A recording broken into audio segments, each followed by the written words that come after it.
Coming at you live in 1080p because I clicked the button on StreamYards. Tuesday night, the We evening blend. we need the horn. Yeah, all right. Let me add it. Let me add it. All right, let me add it. I'll go back. I'll redo it. I'm OCD like that when it comes to certain things, anyway. Yes, it is another Tuesday night. It's the 25th anniversary. No, an anniversary is every year, but it is the 25th time we've done this stream since uh, somehow I think Punk kind of said something about you guys ought to do something, like. Um, I think he's the one that actually, a punk with toys, who is in here right now, um, recommended that you and I get together and talk about some of the stuff we like to talk about, right? I think Yeah, that's what happened. I thought it was Darren that mentioned it to me. Somebody mentioned it to me. There's probably a few, Yeah, but if I remember right, it might have been either A, hanging out on a punk's pit, which is a lot of fun, and I talk yeah, way too much, and or you guys I don't think it was a Monday night, but regardless, bottom line yeah. is this is 25. We've been doing it for roughly half a year, right? 25 weeks in a row. I don't think we've postponed. Maybe one. I don't think so. No, Yeah, I uh, think we've been at it.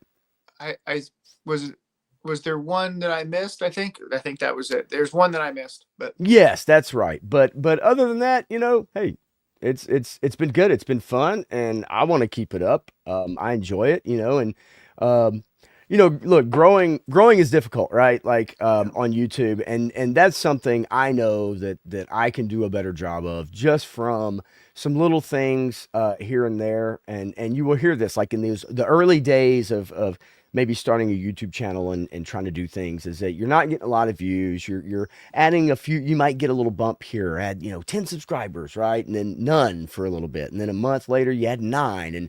And it's just kind of this up and down wave. And as a human, you deal with that, how you deal with that. Right. And it's a weird thing. Still getting used to it. I love doing live streams. Videos are difficult for me because of the concept, I guess, and just trying to nail down something. But I love doing this show with you. I really enjoy talking to you every week. I know during the week we're both very busy, yeah, very busy people, yeah, and you with family and career. Me working and just and having my son here every other weekend or whatever. I'm not as busy as you are, but at least we find time every week to get together, talk about the stuff we like, and hopefully people like to hear it and go back and watch it and have a good time. So yeah, I enjoy it. I appreciate it. So 25. That's good, man. Nailing it yeah, down. Let's keep it rolling, man. It's good. I did send I sent a message out to D-Day Prime, yeah. D-Day Cobra, Well, D-Day uh, Cobra or D-Day Prime because they're D-Day not Crow, the same. D-Day Cobra, Jeremy Prime. No. So see, Jeremy Prime is somebody else also. Oh God. Well, I know I sent it to the right one. Okay, okay. I only follow the right one.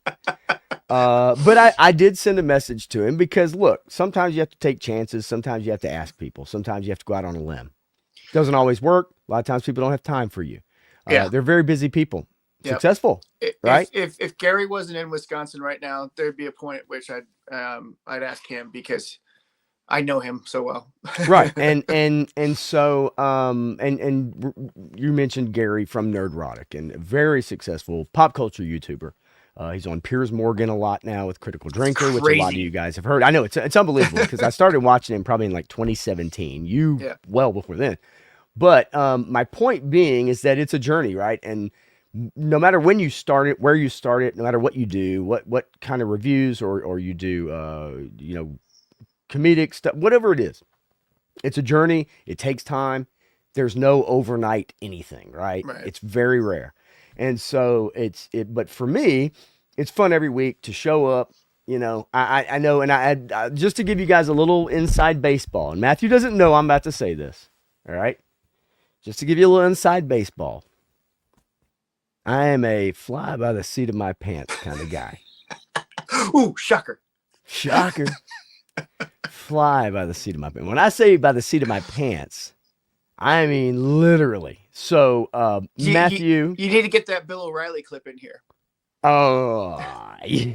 Oh, yeah. Okay, we'll do it live. Yes, we'll do it live. God, that's a great one. Maybe I'll have to save that sometime. So, a little inside baseball. Fly by the seat of my pants kind of guy. Many of you may know that, maybe you don't. Matthew, not so much. You like show prep. You like, I've heard you talk about it. I know this. You like a rundown maybe and kind of whatever. So the thing is that I don't really do that.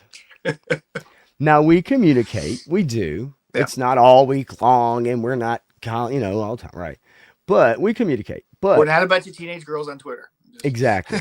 So the thing of it is, though, and I was telling this story a little while ago, is that sometimes you just kind of gel with somebody and it's natural and you can flow. You watch the same stuff, you know the same stuff, you know this person's plugged in, and you can just go with it. Yep. And it works, right? And I don't think there's ever been a time in 25 weeks where anyone who would ever think for 1 second that I'm not sending you a list and an outline and all that. Now, that's not to say I shouldn't be better prepared. It's not that I'm not prepared. It's just that I know he watches a lot of the same folks I do, guys.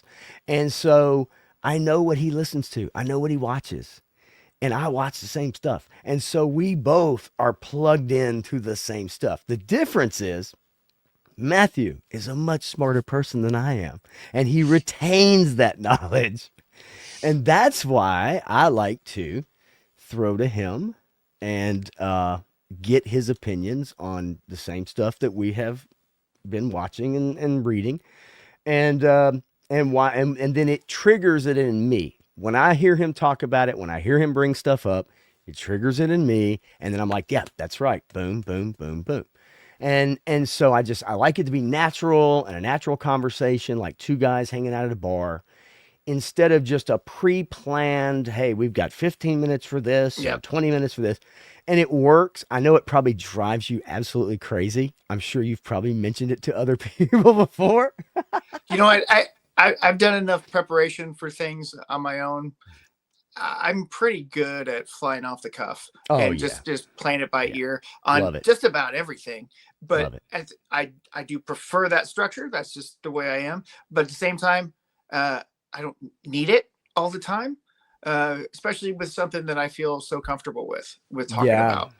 And I get that. I get that. I can tell, obviously, and again, I tell people all the time how, clear and concise and the way you're able to express your thoughts, and so knowing that for me, it's more fun and maybe not for you, but it's also throwing you a curveball. And sometimes throwing you a curveball is exciting, right? That's fun. That's fun. It keep you on your toes sometimes, man. I like that. I'm on my toes every day when I go to work, man. That's it. Yeah, I like it. So real quick, and that's what I teach my students all the time too. Is it's the hardest thing to teach a student to be able to do that. And I was going over it with my student this week. I was like, you're doing a pretty good job of setting up what you want to do, but you're forgetting to listen and alter what you're doing and talking about based on the new information that's coming in right at the moment. And that's a hard thing to do for somebody because they get stuck and they don't know which way to go because they're inexperienced. But we're trying to give them that. And so it's the same thing like this. It's like you do all this prep, this foundation ahead of time, so you already know what's going on, so that when you come in, it doesn't matter what they throw at you. You got it. Man, I mean, dude, and that's why I say, and not to belabor the point, and we're gonna get to the chat. Just again, you and I, we're plugged into the same people. Like, we are literally plugged into the same people. And so what they do, I watch. What they do, you watch, and you see their posts, you see their stuff. Especially when it comes to pop culture. Now, there's other stuff aside from that we do not, are not on the same page of, and you're feeding me news sometimes regularly on every week. before the show. But yeah, so it's very natural, and I love it. I enjoy it, and hopefully you guys do too. And for anybody watching the replay, this is kind of what we do, man. We create some banners. We go over some topics. We give a good rundown, a little Hollywood news, reviews, show reviews, and that's what we do. It's pop culture, right? So yeah, there's Clint trying to set me off. I see it. I see you there. Yeah, listen, AI can't do what we do, baby. At least not yet. Give it another year. All right. So first in the door, Menjoza. What's up? Let me get that banner back up. I know it'll disappear as I kind of roll down the list. Usually it's Daredevil Dave, but this time it's 3-star draw with a little Burgess Meredith action. Penguin, Globulus, Globulus. Trying we watch this show and picture Globulus speaking all the lines. That would be interesting. I may have to do that. Maybe I could overdub some of it and put it on a video. Daredevil Dave is in the house. He's usually the first one in, that's for sure. And a punk with toys, who I mentioned earlier, says, I made it. You did, man, right at the beginning, 4 minutes in. I love it, dude. And always good to see you. And it was fun to hang out on the Punks Pit with you. It's always fun for me. And by God, you get me on a roll and I start talking. Yeah, you got to shut me up. Just tell me to shut up next time. Todd C is in the house. Wasn't sure if I was gonna like pop, but here I am, and I appreciate that. I can fully understand that, Todd, 100%. I promise you. Stacy Schwartz is here. Oh, Stacy. Holy moly. You did show up. Thank you so much for coming in. And I know it's your bedtime is coming up soon, but I appreciate you being here. And next time I see you, please tell me what you think. Watching the replay maybe sometime or whatever. I do appreciate it so much. And yeah, let's go Mets, baby. We got close. Clint Jorgensen is here. Matthew knows everything. Yes, he does. That's why I'm lucky to have him on my show, or our show, actually, not my show. It's on my channel, but it's our show. War Chest Full of Toys is here. Yes, he is. And he watched a whole bunch of Crimson Cobra Commander videos recently. And was enjoying that for sure. And nice. Crimson Cobra Commander, if you ever show up, keep it up, buddy. Keep it up. Take some advice and keep it up, man, for sure. Let's see. All right. Boom, boom, boom, boom. Going down. Everybody's here. Daredevil says, I'm currently watching the replay. The ending was fantastic. Well, holy moly. That's quite amazing. So Daredevil Dave, let me know what you thought about Penguin season 1, because we are going to spoil the shit out of it. Yep. And I will flash. Trust me, you're going to see it if you're watching. I'm going to flash it for those of you that are here in a little bit. Spoiler warning. So we are going to spoil it. I don't want to wait a week. I don't want to sit here for 2 weeks. No. Let's talk about it. Let's get into it. Let's talk about the ending. Let's get her done. And a punk with toys says, I'll just hit the mute button. Yes. Well, it'll be later. Yeah, it'll be later. You'll probably be asleep by the time we get to it. And exactly. And, chances are he's got to film something, dude. He's been, I will tell you this real quick before we get into it. I am loving Punk. I'm loving the outdoor content. I'm loving the off-site stuff. I think that's fun. I think it's different. I think it gives your viewers something different. It is a great change. Keep it up. I know it's going to get cold as crap up there in Michigan. Keep it up. It's great for your channel. Nobody else is doing it. Well, nobody. And like nobody else was comparing it to the O-rings either. And that's the way he started his reviews. And then the outdoor stuff and the taking photos. I love that you got out there and you start playing with your toys and taking pictures of it, because absolutely, that's how, a lot of the photographers that I know have got started with doing it. So yes, it is really, really great. And yes, he says, no, I'll hit the mute button on Punk's Pit when you talk too much. And I don't blame you one bit. Trust me, no harm, no foul. Same time toys rolling in. Love it, baby. I'm going to go back and watch the Legends interview with you because I think that's probably a lot of fun. Frank Dumanu is here as well. Cheers all, and I love it. So Got a few people in here, man. Hope you guys stick with us for a little bit. We're going to go over some Hollywood stuff, some streaming model. Hopefully, you may find it interesting, especially when it comes to the traditional multi-decade television model and how that's changed for the worse, even though we may think it's for the better for our content as far as consuming, but how it's changed for the industry and employing people. And then go over the Penguin, obviously. And then maybe you guys remember a lady named Justine Bateman. You remember Justine Bateman, Matthew? Yeah, I actually do. I remember her, and she's been talking for a long time about Woo! stuff. And Long time. her brother's maybe a little more famous than A little she more is, famous. Yep. But She's I've based AF. I've heard him talking about stuff too. So Yeah.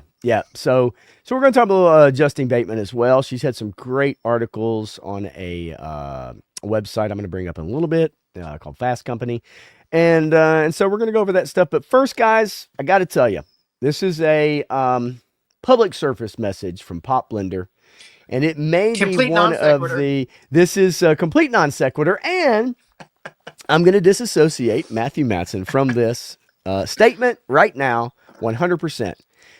Men, go get a pedicure. 100%. Go get a pedicure. If you are in your late 40s and early 50s, I will tell you right now, and this may be the gayest thing you hear me say all day, and I don't care if I'm saying it. All right?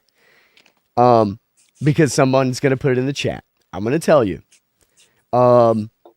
If you're like me, and your big toes, the toenails, they start curving, they start doing weird things like that, they start turning in, it is a wonderful thing to go to a nail spa. I wouldn't call it a spa per se, but to have somebody massage your feet, oil them down, trim your nails, make your feet feel so freaking good. And again, take the pressure when your nails start to like turn and grow. I'm telling you, man. And the only reason I brought it up is because the last 2 or 3 days, and I'm going to have one tomorrow. For most of all of my life, I would have told 100% of the people, like, are you kidding me? Get out of here. Until I started to go on a regular basis. The older you get, the harder it is to bend over, the harder it is to reach your toes. And this is no sponsored content, by the way. I wish I was. I wish I got a $3,000 check to say this right now, but I'm not. Matthew could help you if you went to see him with your stretching, bending over, all that stuff, right? Because this is what he does for a living. What I'm saying is, and I love it same time, right? It sounds like some sponsor, but it's not. I am telling you guys, listen, throw your crap. All right. You watch my Friday night streams. Trust me, you're never going to hear me tell you a bunch of crap that I don't think you should do or whatever. But this is one thing. I promise you. Okay. You do it one time, you will go back. It's like a comedy club. You go to a comedy club once every 10 years and you go, man, that was such a great time. We got to do that again. And then 10 years later, you go back again. You're like, man, that was so much fun. We got to do that again. And you don't, but I'm telling you, man, like I work on my feet all the time. It has been one of the best things I've done. And War Chest Full of Toys says I've been getting pedicures since I was 27. I love the eucalyptus oil on the feet. It's refreshing. Yes, 100%. I'm telling you. Guys, when you get to our age, and I say our age because I know, look, a lot of our listeners are in the toy sphere. I know a lot of people I've made friends with and got to know that show up to this stream are in that sphere. And I know that you are G.I. Joe fans from the 80s, right? 90s, whatever, 70s. So you're in your late 40s, early 50s, right? You're in that sphere. And I'm telling you, man, like, go do it. Just do it one time. Pay it, tip well. I promise you, it is freaking amazing. I promise you, it is freaking amazing. So I just wanted to get that out of the way because, yes, it has been working me over, dude. And I work on my feet every time I go to work. I promise you. 3-star, I got to tell you, man, throw those cares away, buddy. Throw those cares away. and just do it one time. There's nothing wrong with having a fine young Asian woman rub your feet down. Now, there ain't nothing wrong with saying that. So, nonetheless, I just wanted to say that, get it out of the way. Tony's Figs is in the house. What's up, metrosexuals? I will take that tag all day long. Especially when I was in my 20s. Brother, you should have seen my clothes, man. Not only was I playing in some bands and singing on stage, man, I had the roses on the shirts with the button down and the trim and the, and the jackets from California and New York and the hats and stuff. Man, you guys have no idea. You think I'm like this Southern, just rough around the edges redneck. No, man, y'all have no idea. I'll bring up some old pictures sometime. Viper Scouts in the house. Always have to say hello. All right, so I wanted to get that out of the way. Again, I want to distance Matthew from that. And I was a white Prince, my friend. I promise you that. And I am a huge Prince fan. So we're going to get into it. This is not a topic I think everybody wants to bring up, but I wanted to bring it up, and I think it's important, and we're not going to spend a lot of time on it, Matthew. You saw it in the banners. We didn't spend time talking about it. But it is an article that I wanted to at least bring attention to. And the reason I want to bring attention to it, because I think, like you said it earlier in our chat before we went on live, is that it does play into some of our later stuff we're going to talk about. And so I wanted to share this really quickly. And let me add the banner. Election night news ratings. Now, Matthew, something you said to me earlier that I really didn't even think about, but it makes perfect sense. So many of us now get our content from YouTube, right? Authentic creators. We get our news from people that are not Fox, CNN, MSNBC, ABC, CBS, whatever. So I found it interesting, though, when you correlate the ratings for the election night, and we're not going to spend a lot of time on this, guys, so don't bail out. 35.6 million U.S. households watched the 2024 election night results. And as you look through those numbers, it really kind of tells the tale. Fox News posted the largest audience on election night with 9.8 million, which is not a large number, not when you really in the context of the population. Not 1980s or 90s ratings. No. CNN was second with 7.4, followed by MSNBC with 5.8. The only reason I really truly wanted to bring this up and how it relates to what we talk about is because regardless of how you feel about the election out there, listening, watching on replay, it kind of shows you how do I explain this? In the pop culture world, there are super nerds, right? And a lot of you guys out there, you know what I'm talking about. You're comic book fans. You are movie fans. You're toy fans, right? You're plugged into the nerd stuff. And that's not a derogatory comment these days. It used to be when I was in high school. It's not a derogatory comment now. Nerd is actually cool now. But this shows you that I think overall, culturally, people are kind of over the what we've been getting in our movies and our shows, and they're ready to move on. And I'm not saying Fox News is a great channel by any means. I'm not telling anybody to go watch it. I'm not endorsing anyone, but I think that it does speak to the larger thing of that. Really, especially after 4 years, people have kind of said, "Hey, you know what? I'm gonna put my chips in a different number," and kind of tired of this stuff. And it does correlate to what we've been seeing in Hollywood with our entertainment, right?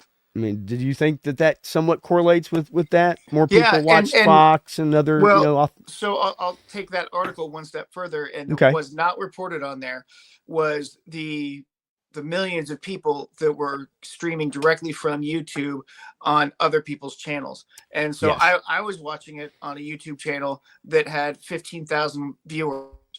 Okay, so there are 15,000 people watching this other person talk about, commentate on, and report the election news coverage.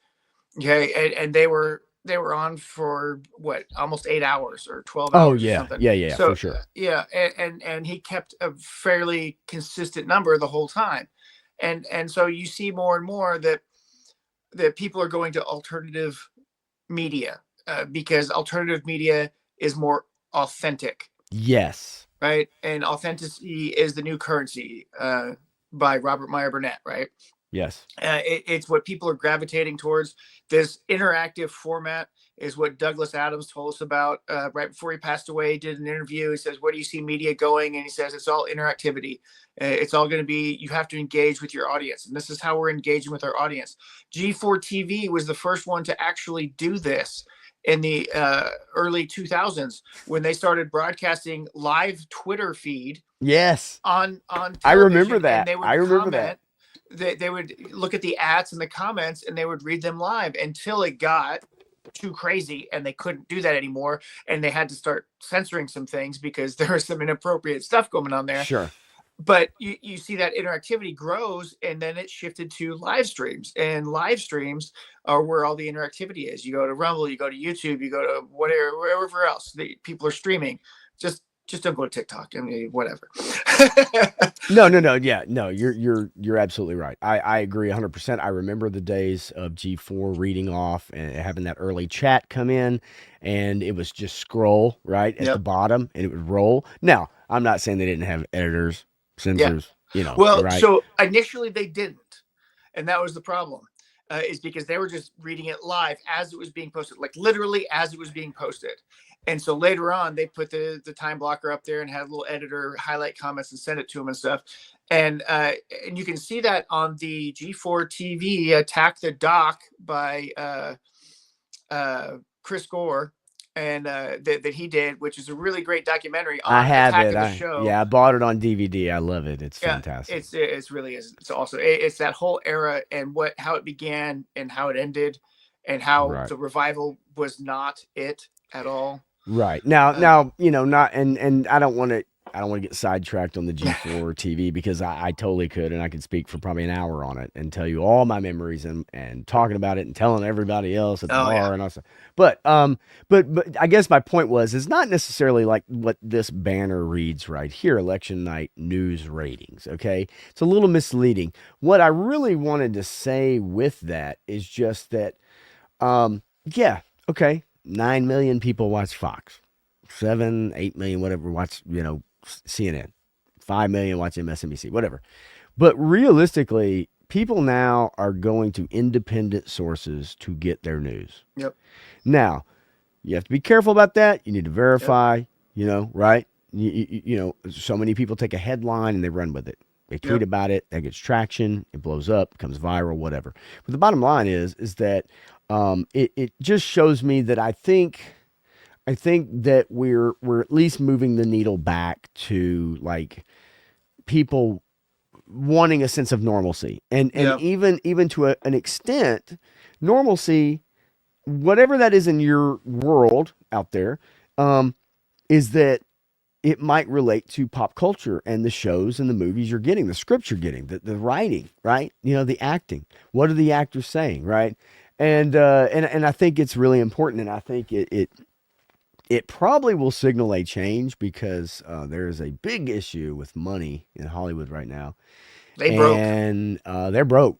They are broke. Now, before we get into that, really quickly, the Spicy Dolls of Wicked. Have you heard this? Have you heard about this? Have you seen about this? Y'all out there, you heard about this, seen about this? Yeah, right. if you haven't, just if you're getting the Wicked dolls, just Be know what careful. you're getting. So the Wicked dolls by or Mattel, go out and get them, because they're going to be collector's items. Yeah, actually, and that may very well be true. So on the Wicked dolls, Mattel packaging, they told people to go to wicked.com. And in my look, growing up, becoming a man, getting older, whatever. I will tell you, I know what Wicked is. Wicked.com is a prawn site.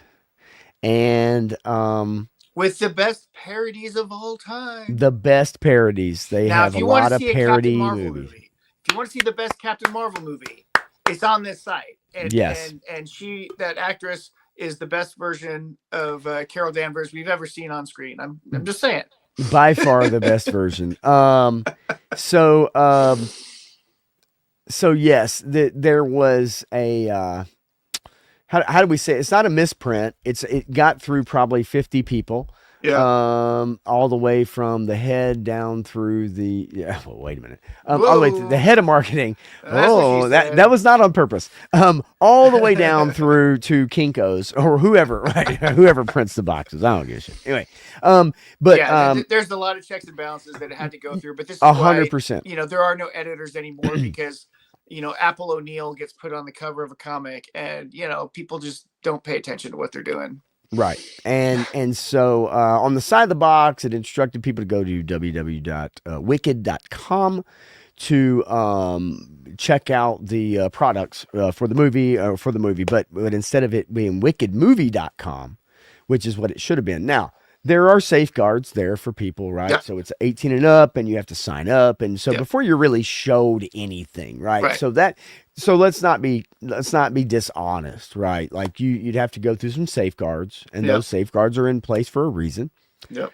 But that is it is a story worth mentioning, right? Like, how does that happen? How does it get through? That many people lay their eyes on the product. Not a single person decides to just enter the domain name just to check and see, did we purchase the domain name? What is the content on that? What are the pictures, right? Are we promoting the right things? Do we have the right angles? I mean, look, when you're talking about movies, folks, there is a lot of checks and balances that go into everything. Yeah, every single piece of it. Yep, every single name that's used, places, everything. Yeah. So for something like this to kind of fall through the to fall through the cracks, it is a story. Now, luckily for young girls, people buying these toys,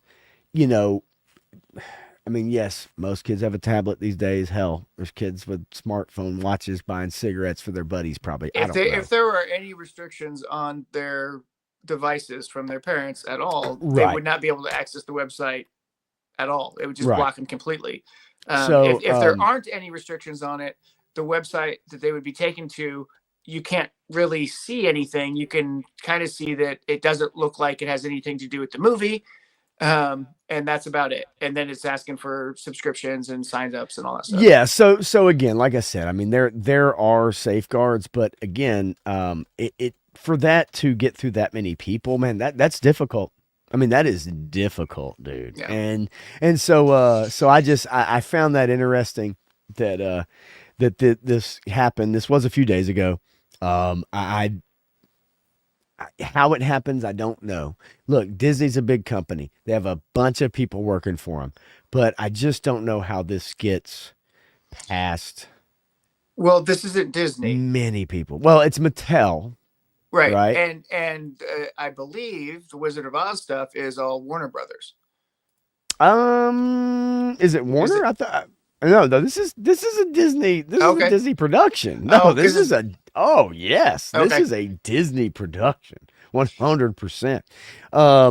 Yeah, this is a Disney production. So again, I just don't know how that goes through that many people, and what makes it even worse is it's not just some random website for Sal's Pizza or whatever. It's literally a prawn site, right? And it's just so bad, and as if Disney didn't need any worse press than they were already getting. You know, this doesn't help any. Now, is the Wicked movie going to make some money? I believe it will because based off of what it's based off of. Clint Jorgensen says it's Universal. Versal, yeah, Um, it's not Disney. I it's didn't not think it was. Disney. It couldn't be Disney. I'm just not that it couldn't be Disney, but these characters that have always been on a Oh, different property. They've never been related with Disney before, yep. and You so know that's why I what? was Yep, yep, confused. yep, I was yep. like, wait a Yeah. minute. Sorry. Yeah, my bad. My bad for the misinformation. And that's also why Mattel, you're right. Yes, Even that's though why Hasbro Mattel. and Yeah, they. Mattel are Yep, working yep, yep, together yeah, right yeah. now, but All right, chalk one up for me. I'll get one wrong every now and then. But yeah, either way, yeah, bad news. Collector's item. What do you think? I don't know. I probably because I kind of agree with Gary on this one that the movie's probably going to do pretty well. There's a big following for it. Yes, What the actors yes. did is only going to turn off a small portion of the people wanting to see it, but most people are going to forgive her and Oh, keep sure. going. Yeah. And then they're going to watch it. And they're going to say this is nothing like the musical, and they may be pissed about that. So it'll initially do well. It'll fade off a little bit, but I'm fairly certain it's going to be pretty darn successful for them. I think so. I do. Not that I'm interested in, but this movie's not for me. Now, I have Honestly, never. I've wanted to see the play before. I I would was have gonna gone to say see the play. I've never seen it, and you know why I haven't seen it? Because most of the time that it's come here, it's either A, sold out, or B, extremely expensive. Expensive, yeah. And so, I didn't mind seeing the play. Hell, grew up on The Wizard of Oz. I didn't mind the James Franco movie a few years ago. I think it's the best movie, but I thought it Yeah, was it was weird. okay. Yeah, it was There, okay. it was okay. But the sequel, Return to Oz, I think back in the mid '80s, was it? Now that That's a was weird movie. well, it's not well. It's closer to the book actually, and it is Yeah. so dark, and that's what people weren't prepared for. Is that the original book for Wizard of Oz is pretty dark. Punk, you're right. I am giving you fake news. I blame everything on Disney 100%. Just No, like you yeah. got the wrong Mikhail on your. Oh, burn, burn, buddy, burn. Yeah, I did. I messed that Mikhail up on my Friday night stream too. You're burning me, baby. Yeah, what was it? I said Kevin McHale, the Celtics player, which God knows I No, grew no, up no. on. It You said said that. Joel McHale. Well, you said the name of the Glee actor. Oh, that's right. The Because Glee, yes. yeah. Sorry. He shares the name with the Celtics center from the 80s, with a power forward, give or Yeah. take, on the Yeah. given night. Versus Yes. Joel McHale, who was from Community and Talk Oh, Soup and all. God. Yes, Joel McHale. Holy moly. Yeah. He didn't make those comments. Kevin What a McHale terrible did. gaffe. All 41 people who watched that stream, I think, were probably like, that son of a bitch gave me the wrong McHale. No, they probably don't know, and they're now they're thinking bad about Joel. Yeah, they're going out there. That Talk Soup son of a bitch. He's saying all kind. Yeah, holy moly. The Wiz. Yeah, The Wiz. I remember like watching it, and I was never a whiz. I was just like, I don't know. I can't get into this. But didn't mean I didn't like the music. Now, Clint, which McHale Get are on you down talking the about? road. Joel or Kevin? Are you talking about Joel McHale or Kevin McHale? And which Kevin McHale? The He's Glee talking actor about or Kevin basketball? McHale, the basketball player. If you met him with Okay. Bird, that can only mean one thing, I think. Yeah. Because if you met the Glee actor with Bird, then that's a weird pairing, my friend. And, Well, I maybe don't it's a remember. different Bird. Maybe it's Oh, not no. Larry Bird. He didn't Now, say see, Larry Bird. That brings a whole nother thing into it, and I don't even want to go there. I already messed up bad enough. Disney, McHale. I mean, I'm having a terrible week, y'all. All right. And this is a new week, so I had a bad last week and bad this week already. Gonna try to open There we my. go. Yeah. We figured it out, Clint. Thank you. That's awesome. Gonna try to open this big box tomorrow because I got a stream tomorrow night with 3-star draw. So that down. I don't know how widespread it is, but check those cockpit hinges on Yeah, I the know. flat slats, and then be careful with the hips on Crazy Legs. Evidently, there's some issues that I had no idea about. So Well, we're and we're and those things could have been some of the reasons that they had the delays, is because they were trying to fix that or come up with replacement parts or whatever. okay. But if you do have the problem, Hasbro's going to ask you to send it back. Yes, I So can like imagine you got that to they send are the whole thing prepared. back, Yeah. and then they're going to send you replacements or whatever, um, Keep or your box. or refund it or whatever, because there won't be enough to do all of the I don't know. Right. So we don't know the full details or extent of these issues that they're having. But it'll be an interesting time. So when you get Yeah. it, open it up, check it out. Be careful with it. So are you saying that I should use my lady hands with it? Yeah, and for those of you who are overseas, sorry, you're screwed. Hasbro doesn't ship overseas. um, So if you have a problem with yours that you're getting, you're getting it there's from there's somebody. there's well, I mean, even if you ordered it from Hasbro Pulse in your country, Hasbro apparently isn't taking them back, Well, because they now said we only that's ship inside the United States and sometimes to okay. Canada. Well, that's kind of a bummer. Yeah, I got to say, I mean, and Todd C says, the worst is, refund with no replacement. I'd never yeah. back a HasLab if that happened. I don't blame you. I Yeah, understand that, and right? that's why I'm hesitant. I would be hesitant to send it back, even if it was broken, Right. because I'm like, I can probably fix this. But if you want to give me a Yeah, partial refund or something like that, I'm whatever. I don't know. it's one of those things, right? Like you got to weigh it out, and how important it is it to you. But Yep. nonetheless, yes, this big box is sitting here. It came Monday, yesterday, and I've not had a chance to dig into it. I need to dig into it tomorrow because I'm supposed to be talking about it tomorrow Hey, with a 3-star draw. My label was created today, so who knows when I'll see it. Um, Yeah, holy moly. And who is this? Who is this Darren Ravalski or whatever the heck his name is? Ravalowski or Kowalski or it says like your label's been created and it's this guy, it's this one dude, and it's like a rabbit hole you can go down. Did I see that? I Who is don't know. who is Darren Ravalski? It's I it's what didn't it see that. yeah, every message I got from label created, it had this guy's name on it. I think Punk even. I want to say I thought it was him, maybe not, but nonetheless, yeah, some guy, and it said your label's been created, and then when you look at it, it says like Davin Ravalski or something. I'm Yeah. like, who the hell is that?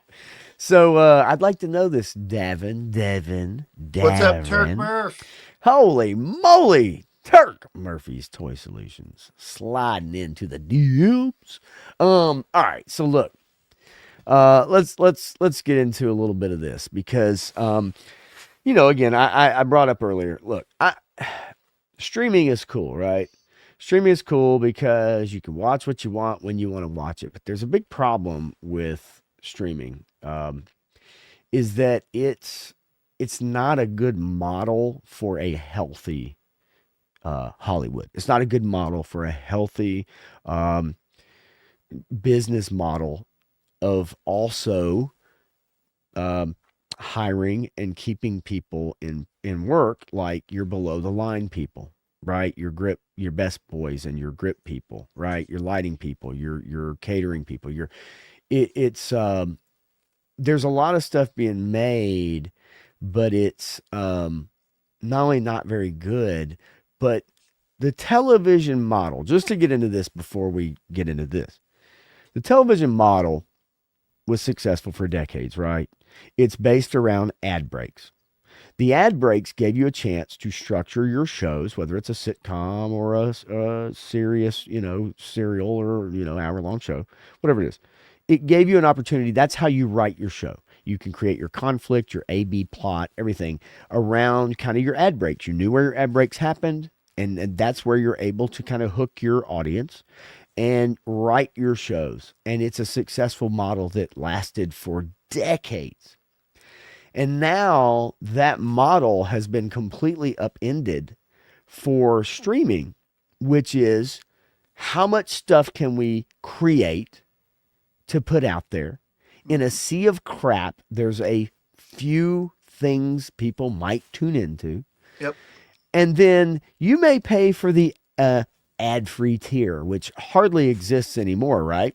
they're trying to get rid of the ad-free tiers, and I believe in the Yes. next 5 years there will be no ad-free tiers. And they've definitely gone by the wayside. So, the ad tiers, the ad breaks. You guys tell me in the chat if you want to. Do the ad breaks come at a normal time, or do they just come out of the blue? Do they literally just come out of the middle of a scene? There's no tension, there's no buildup, there's no cliffhanger, there's no nothing. The ad break just happens.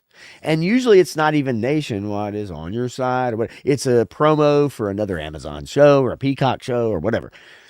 It depends on the streaming service. It's weird, man. And it depends on the ad tier that you're at, and it depends on the structure of the show that you're watching.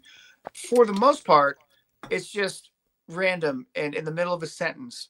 And yes, it literally, it's not in the middle of a sentence, but it's to the end of the sentence. Yes, and then they cut in.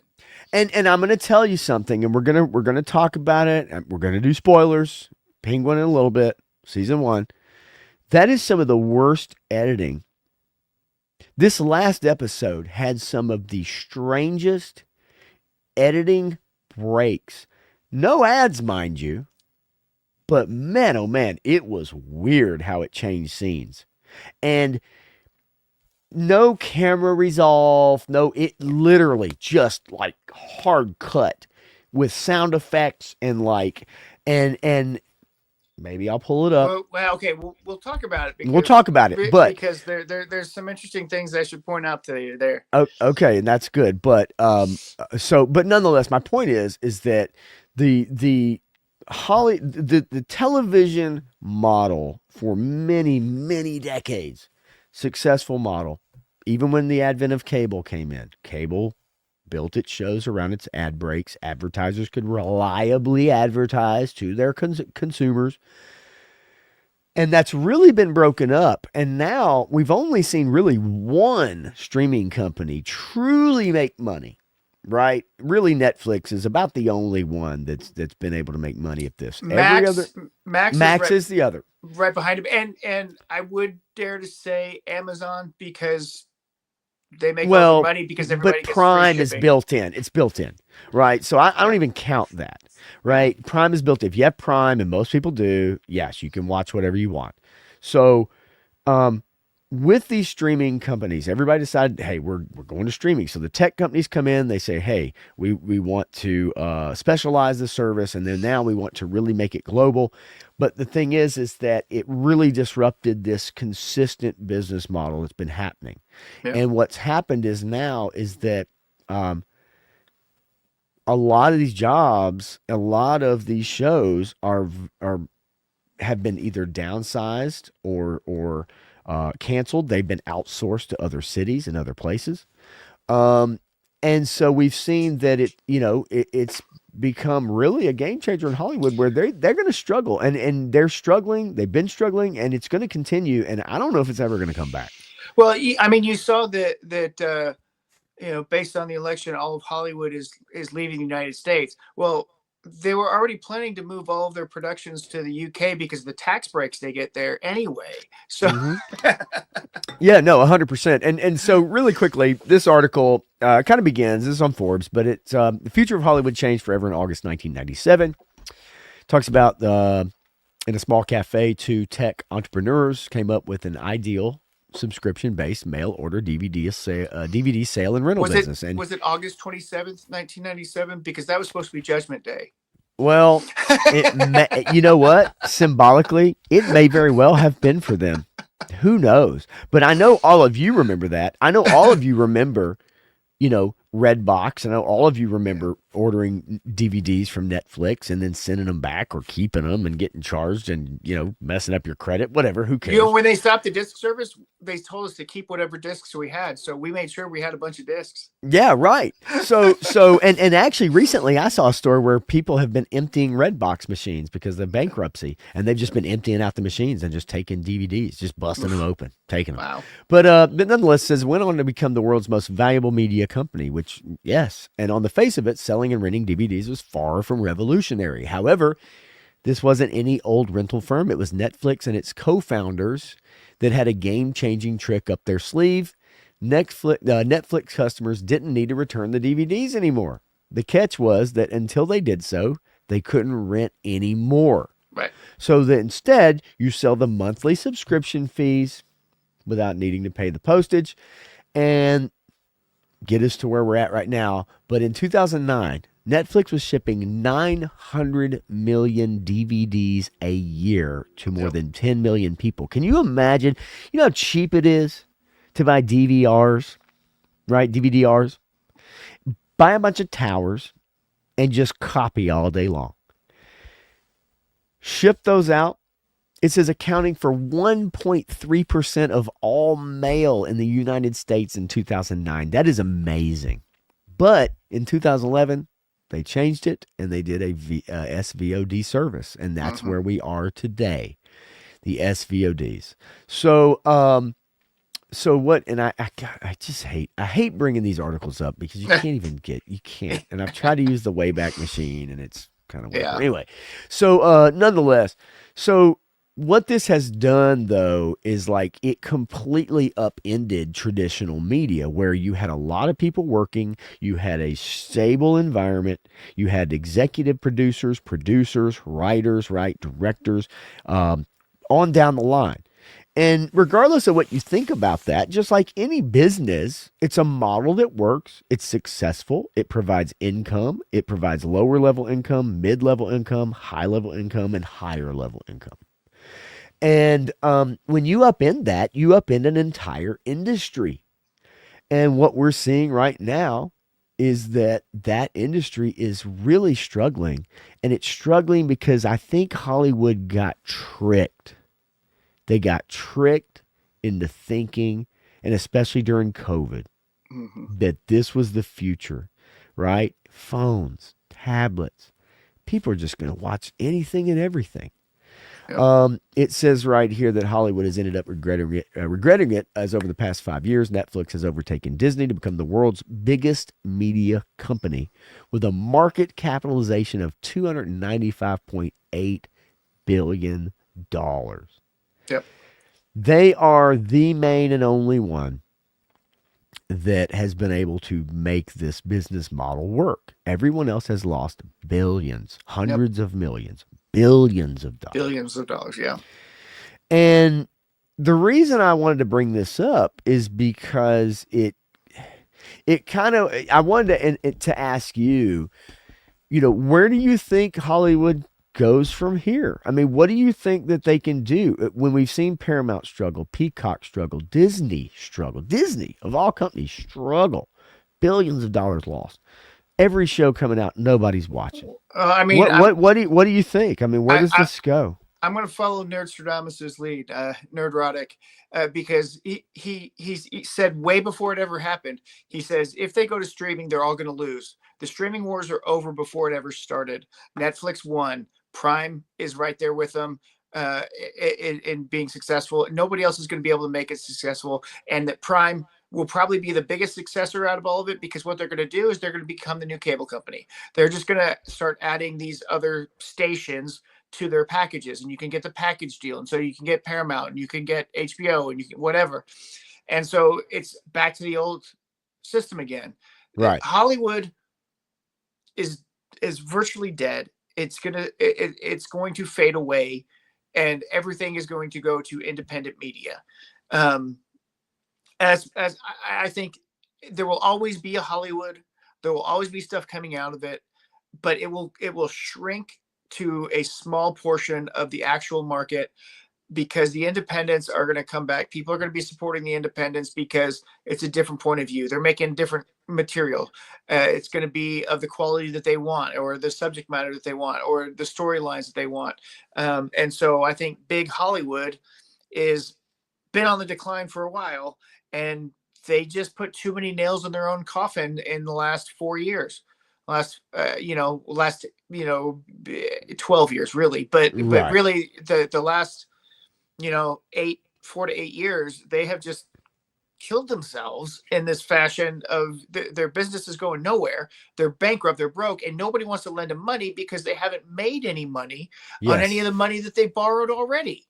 Yes. So they are leveraged to the hilt in debt.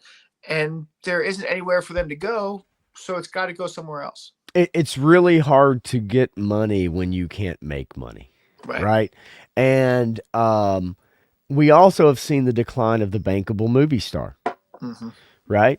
That you just look back to the '90s and even into the early aughts and even 2010s, and you could pick out about 5 or 6 people that would draw people to their movie, no matter what, right?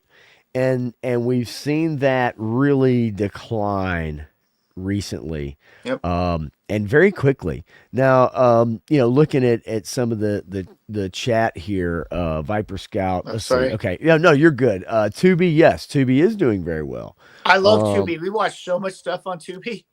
yeah. Viper Scout, let's see here real quick. Streaming stops people from watching something they wouldn't ordinarily watch. It can stop good shows from finding an audience. That's true. It's hard because And it has. in a sea of just Yep. content, right? I'm There's going to talk no about a show appointment tonight. television. I'm going to talk about a show tonight that probably not many of you, if any of you have seen. It's really good, but I doubt anybody's going to watch it. But I'm going to talk about it anyway. Yeah. No. But that's the thing, right? It's hard to find this stuff, right?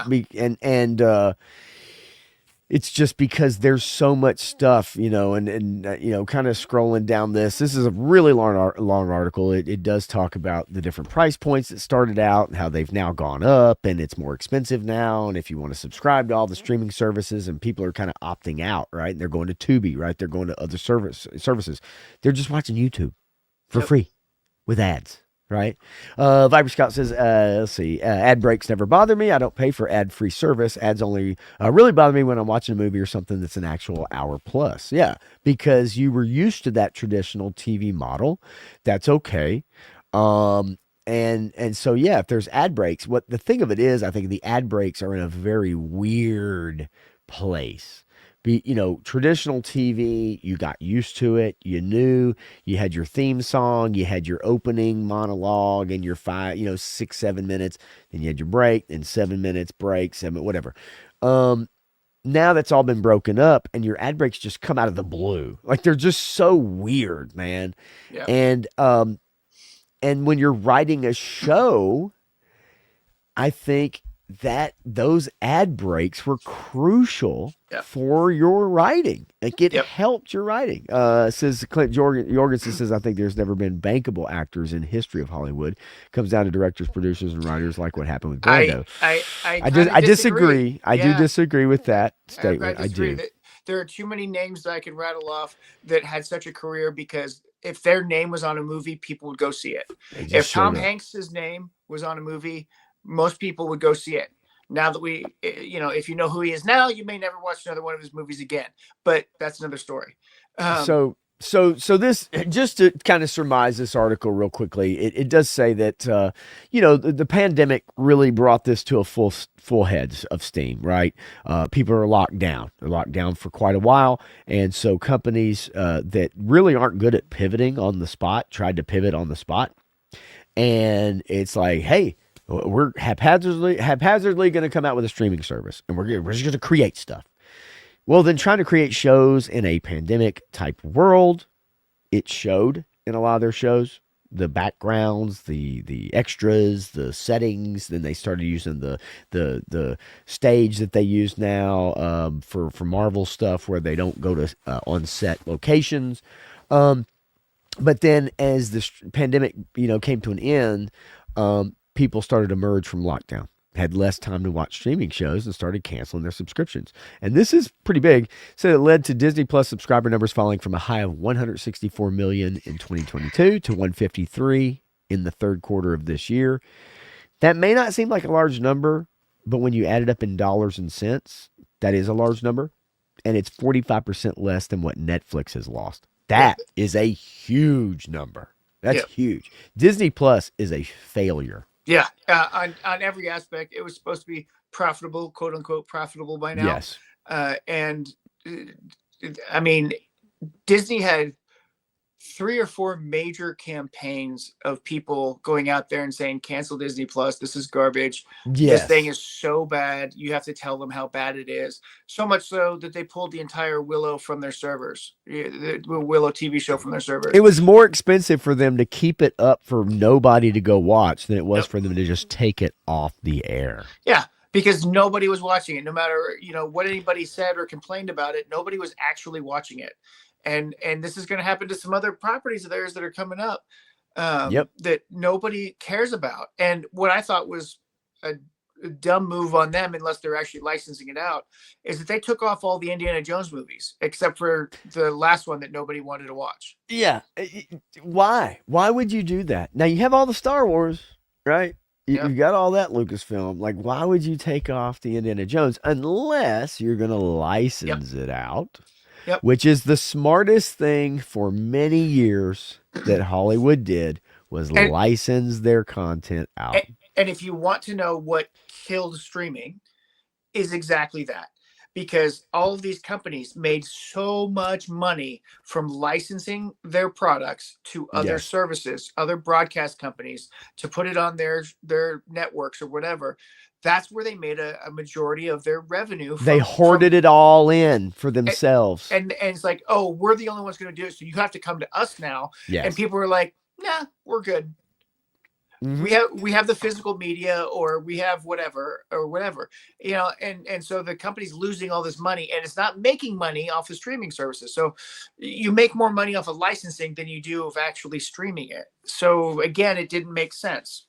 Yes, it absolutely didn't, and you also started to see budgets rise. Spending $550 million on Moon Knight, Secret Invasion, and Loki season 2 alone combined. That is a travesty when you look at the numbers for those shows and the writing of those shows. Yep. And see what they did to spend $550 million across those 3 shows. And then when you look at the numbers, and we'll never get a true look at the actual numbers, because most of these companies just don't divulge those numbers, right? So the problem is that the middle management, and anybody who becomes a director and has a successful property then becomes a producer on everything involving that character forever and in perpetuity. Yes. And that's a problem, because you can't have that, because that's how J.J. Abrams, ruined Star Trek, is because, hey, look, I made a movie. Now I own part of Star Trek. And you got Star Trek killed by him and Alex Kurtzman. And the same thing's happening with Doctor Who and some other places. That these properties go downhill because they have to pay so many more people. Every time they make something, they have to pay more people who want their 2 cents and want to get paid to be a producer on the show. And there's a great clip by Thomas Wilson. I don't know if you remember him, Biff from Back to the Future. Oh, of course. He's got this little song about what people ask him, and they ask him, how is this, who is that, whatever, and he's going through and he's making his comedic responses, because he's a comedian and he's actually pretty funny with this. And one of them says, what does a producer do? And he says, I don't know. And it goes on. Nice answer. I mean, I think ultimately, you saw what happened. It's like fool's gold. Yeah. Right? You had a successful model. Yes, there was a disruption for a while. People couldn't work together. If that's what, so be it. But when a lot of times you don't see these companies try to pivot on a dime, but a lot of them did. And they probably got a lot of information. They saw the success of Netflix. They thought, well, if they can do it, we can do it better. We've been making content for 100 years, 80 years, right? And then you got Scarlett Johansson. Nobody would know or even be thinking about this if Scarlett Johansson didn't sue Disney because of the contractual rights of her movie, and how she wasn't paid for streaming rights because it wasn't in her contract. Said, well, then you should negotiate better, but you didn't know that was going to happen. You didn't know the payback was going to happen. You didn't know it was going to get pulled from the movie theater. So you had no idea. So she has a valid right to sue, but everybody moving forward should have known, okay, streaming rights need to be in my contract as well. I think we're going to see moving forward that you're going to see movies in theaters longer. I think the day and date thing is going to go away. It has to. It kind of already has in a way. Hey, And you're going to get a longer leash on movies in the theater, and I think Hollywood's going to have to spend less and make a lot of those mid-budget movies yep. that can make a profit. Horror movies. Rom-coms, Horror movies are going to be big. great horror movies. I mean, they just have been, Yeah. right?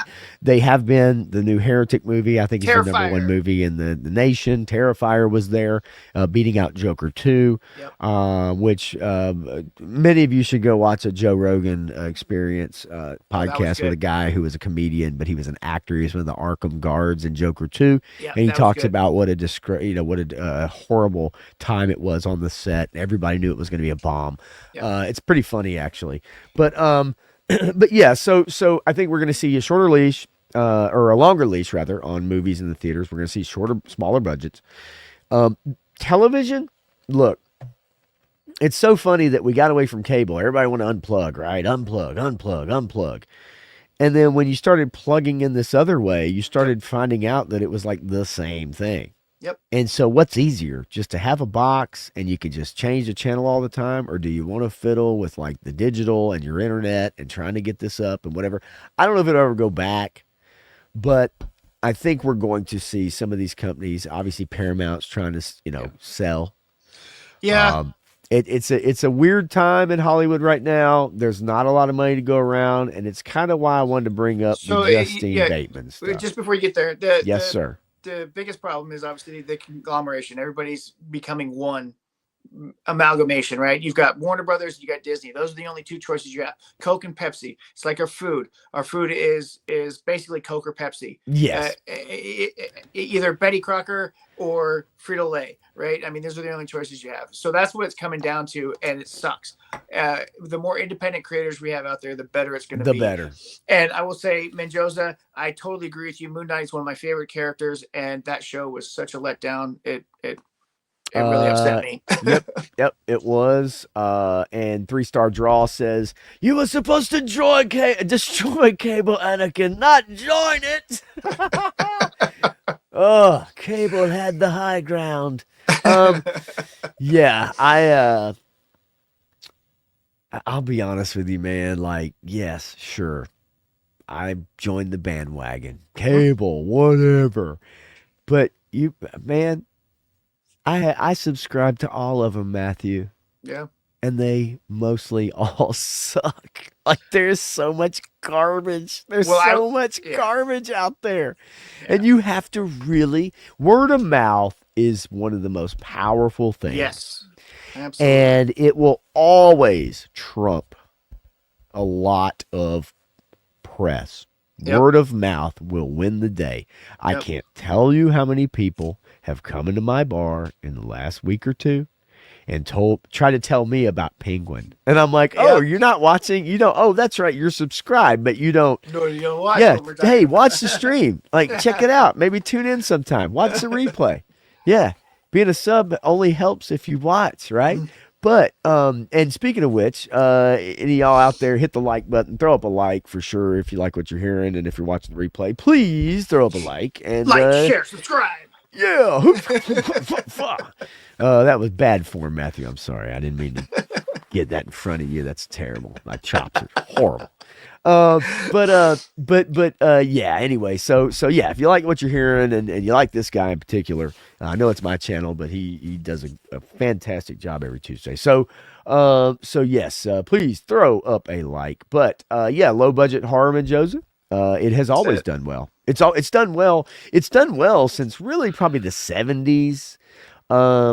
But when the slasher flicks became popular and VHS became a model that you could Yes. market like that, then that's really where I think horror just exploded. And now, Well, it's even why on streaming, it's why that documentary series that I love so much, Into Darkness, has 3 Yeah. volumes, a total of like 26 hours of documentary footage for 80s horror movies, only 80s, and they're just now doing one for the 90s. yeah, man, that's great. I mean, the way it blew up, the way the actors skyrocketed their career, Jamie Lee Curtis. I mean, come on, All you right. know.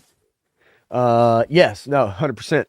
And again, you can shoot horror movies if you're creative and you have decent lighting, and you can create intense or suspense.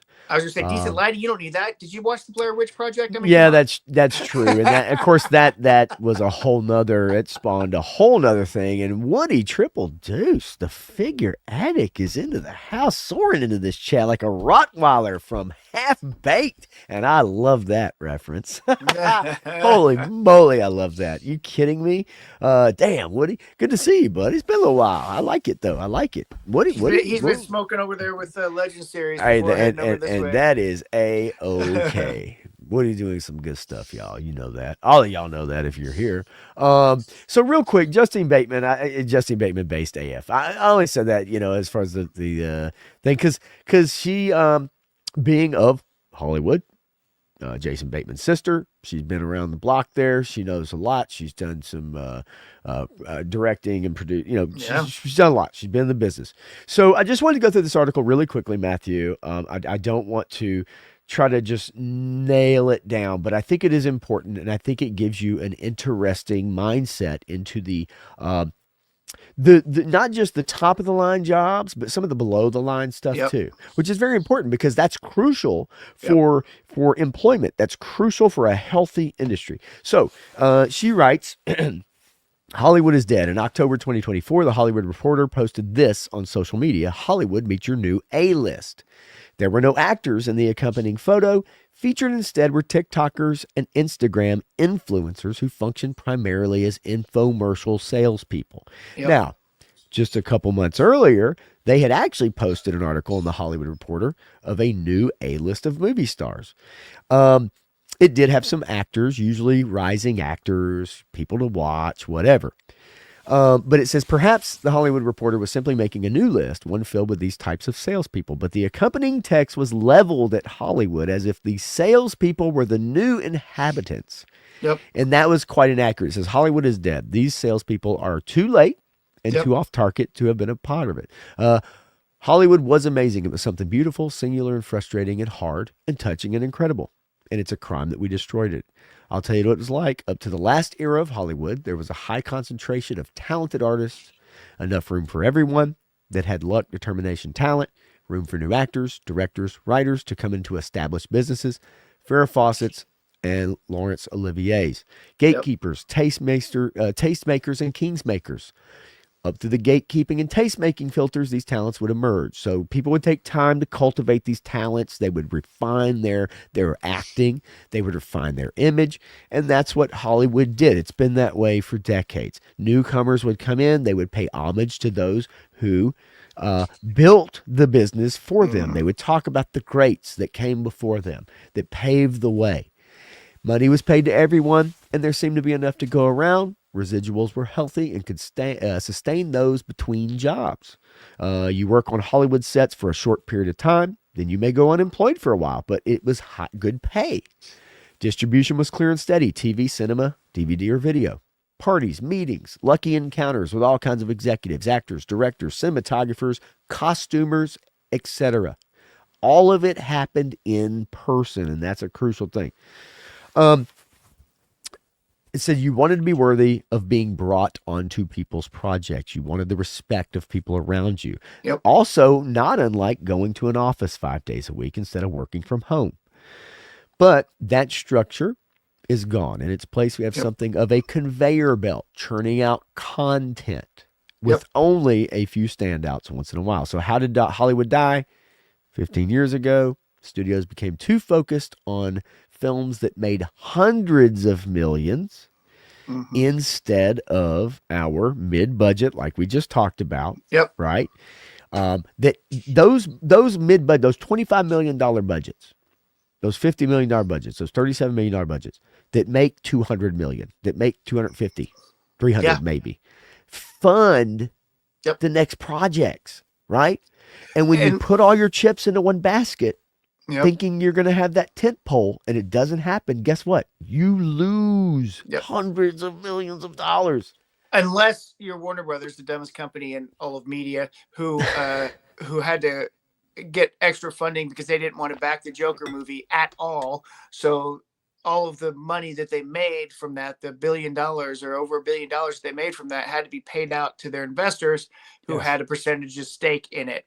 So if you make the low budget movies, you got to pay for those low budget movies yourself. And then if they hit big, then everybody gets to win. If they don't, well, then you're taking a bath on it. A But big bath. but Right. a little bath because they're smaller budgets, Right. right? So you're So- looking at that kind of thought process, and it doesn't make any sense anymore to make these massive budget movies because none of them are making that much in return. No, I brought it up. I think, the number of billion-dollar films this year has been halved or more than last year. $1 billion movies, there's only two, right? Right. Yeah. Inside Out 2 and Wolverine and Deadpool. So Wolverine, sequels. Deadpool. Yeah. And so basically, this is an industry insider. This is somebody who's worked in the industry for years, and I know you all remember what she looked like. I'm sure you do. But basically, she goes over how the streaming services saw an avenue into the business. Right? They started funding projects that studios had largely forgotten. Your mid-range award pieces like House of Cards, Manchester by the Sea, and others. And then, like all tech companies, they needed to scale, global expansion, taking over. They needed more content, right? So dramedy, comedy, rom-coms, and satire, which don't normally do well internationally, get pushed off, and it becomes genres, which are action, horror, and thrillers. They're all easy to watch on your other monitor, or you know what I mean? You could have them in the background. You don't need to know the plot. You don't need to have the dialogue.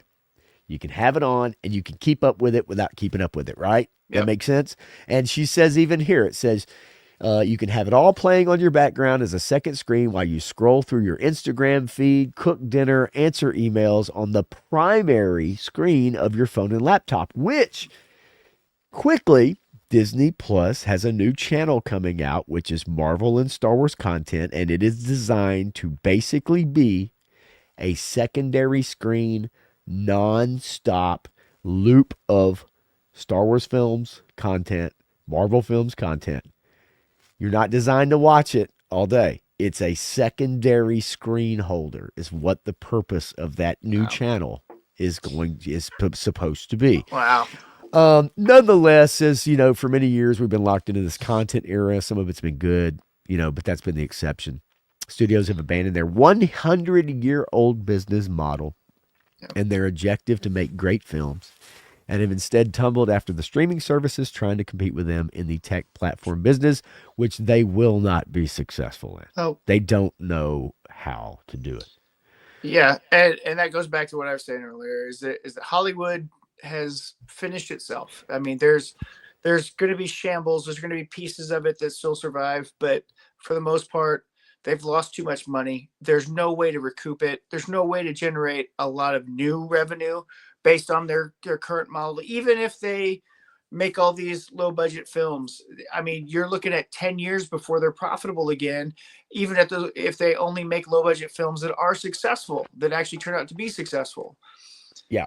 So, it's going to be a slow turnaround for them. And I don't know that they're going to survive it completely because people are moving to Canada. They're moving to the UK. They're doing it in Georgia. They're doing it here in Texas. They're doing it here in Tennessee. In Tennessee and New Mexico. Yeah. Florida. Everywhere but Hollywood. That's right. Is getting the filming revenues now. So to wrap this up with a bow.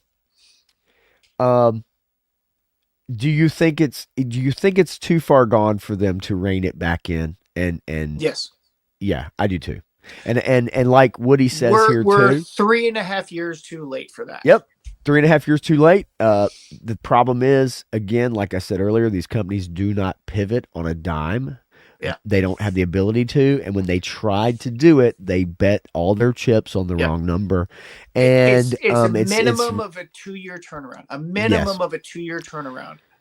Yeah. So it's and Woody Triple Deuce says Hollywood was killed by YouTube, and that is definitely partially true. Yep. It is a large part of it. I think the authenticity is the new currency, like Robert Meyer Burnett says. and people are gravitating towards genuine stuff that they relate to Yep. rather than stuff they don't. And it's interesting, but it is true. Very true. Holy moly. All Whoa, right. Somebody got a yeah. secret, Zelda. I got a little secret there. That's my text tone. I love it at work when people hear it. So look, guys. Bottom line is that we can expect Hollywood to try to pivot. We're going to see them try to rein their stars in and get off their high horses, and maybe their publicists will start reining them in on social media. Maybe not, but I think because of the recent last week, I think you're gonna see that, and people are gonna try to pivot, and they're gonna try to say, hey, let's try to bring some people back into the fold. Yeah. Let's try to bring some people back in that we've disenfranchised or and Yep. alienated the last 4 years, 7, 8 years, right? So we've got quotes from Kevin Feige and some other people saying, we've done our service, we've done our stuff. We're not going to be doing this kind of garbage anymore. We're going to be focused on making content, Good. Yes. quality content. Yes. Unfortunately, he said that this year. And so Too late. 2 years from now, we will see the product of that, because you have to think about everything that's come out from Disney this year, except for Deadpool, Wolverine, and Inside Out 2, probably. Everything else was finished 3 years ago. And they were just they've been holding on to it, not wanting to release it because they knew how bad it was. And then they finally had to release it at some point, or, do a whole write-off like Warner did with and Batwoman. burn everything, burn it all. Yeah. Never be seen. So Yeah. So look, guys and gals, you've got some stuff coming out here soon. It's going to be some bad stuff, Yeah. especially from Disney. It's going to be some pretty bad writing, and they've done a lot of reshoots, but it's still probably not going to save those projects. But the new Captain Falcon, Winter Soldier America thing that's coming out. And there may be a couple things to like about it, but that thing has been rewritten 3 times and filmed 3 times. So they've made 3 different movies already. Yep. And so what we're going to get is an amalgamation of that, and it's going to be a mess. It's not going to look right because the actors have all changed in the time frame to do that. It's going to be like Zack Snyder's Justice League, where you have fat fleck in some scenes and muscle fleck in other scenes. Right.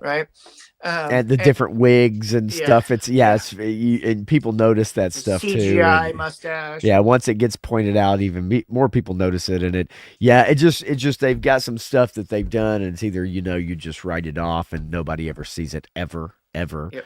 or you release it and just take what you can get. Yep.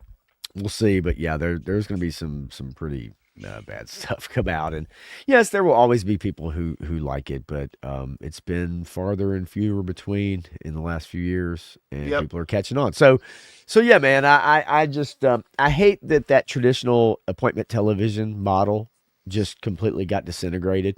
That you had to be in front of a TV on Thursday night, honestly, or Tuesday night, or Monday night. The last show that had that was Game of Thrones. Game of Thrones, Sunday night. I mean, that was it. That was the last one that actually was successful with that whole idea. And boy, was it successful for the first 4 seasons. Yeah, it was. And, well, I mean, it still kept adding viewers as it went along. It doesn't mean the show got better. We know that there were problems, but it still kept adding viewers. It did, That's but difficult. it definitely was starting to wane. It wasn't holding as many viewers in the last 2 seasons, for sure. All right, so got through a little bit of little Hollywood news, went over a little streaming aspects, got a little Justine Bateman, and Fast Company is the website she writes for. She's got some really good articles. She's got articles about AI. Very interesting stuff. It's a really good read. Also on TikTok, she actually does great reviews of people's nice content, and does it as if she's as a director. I say content. What I mean is somebody filming themselves a TikTok video. She does some really funny stuff with that. That's so check her out on or not TikTok, on Twitter X. Really funny. So check her out, man. She's got some great stuff to say about Hollywood, and it is interesting, and it'll give you a little insight from someone in the inside. Matthew's Corner, baby. This is Matthew's corner of the show, and I'm going to let him take the wheel and give you guys some suggestions and stuff that he's really digging on before we get into Penguin Season 1. All right, I'll just run through this kind of quick. Um, you know, this right here came out just recently, and uh, if you've paid attention to any theme song from a TV show or movie in the past 60 years, you've probably heard John Williams. Okay, everything from Gilligan's Island, and he's got a jazz albums is how he actually got started, and doing television scores, and did so many of those and comedies, and then he got into the movie business, and started doing movie scripts with Steven Spielberg. And as soon as Steven Spielberg got him on one, he said, "John Williams is the only person who's ever going to score any of my movies ever again." And then he also did Superman and Harry Potter and Catch Me If You Can, and so many different things. This documentary goes over his life, and the man is in his 90s. He's had an amazing career. He was still producing music even a couple years ago.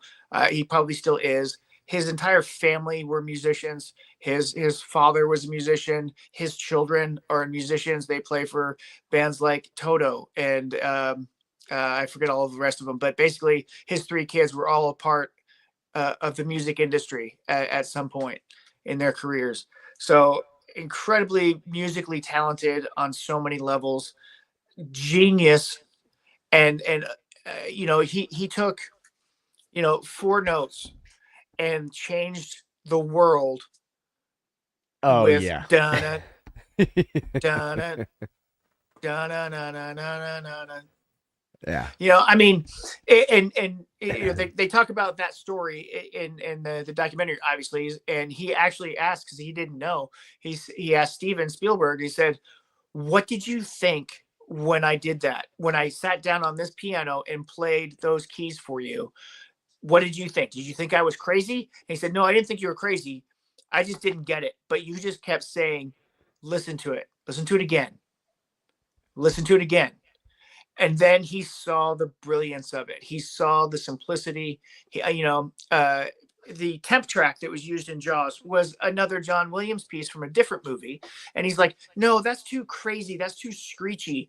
You need something deep, because it's coming from the deep.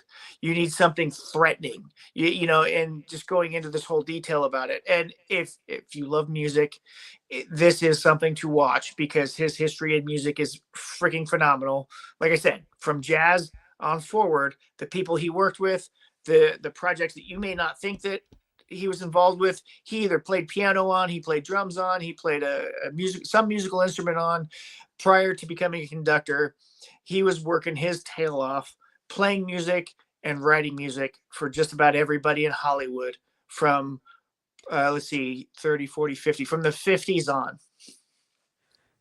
Yeah, no. I mean, look, let's not kid ourselves. It's a name that I think anybody and everybody knows, at least anybody that's plugged in. And um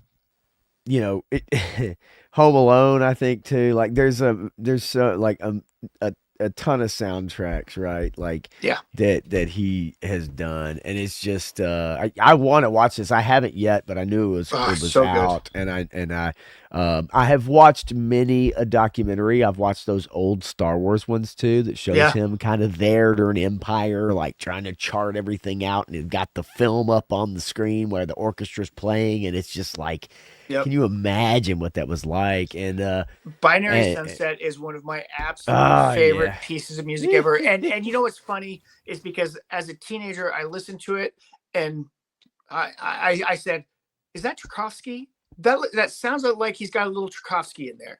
And in Binary Sunset, in that particular piece, because I traced it back, and I was searching through Tchaikovsky's music, and I found a piece at one point. I forgot what it was called, but I was like, "Oh, that was a hook taken from Tchaikovsky." And so you can see his influences. Right. But at the same time, it is wholly something new and different, and And iconic. unique. It's your unique. your soul knows his music. Yes, yeah, yeah. You know it when you hear it. You definitely know. And you watch a Dun, da, da, movie. da, da, da, da, Yeah, it's like yeah, there's certain bands, certain musicians, certain guitar players, certain drummers, they have a sound, right? You hear it, you know who it is, and he's the same way. I mean, it's just that just is. It is that way. And Jurassic Park, and so yeah. Superman, everything. Yeah, for sure. yeah, I want to check that out, and so I It's probably will here in the next couple days, maybe tomorrow, absolutely. actually, while I'm opening up this There Dragonfly. you go. There you go. All right, what else you got, man?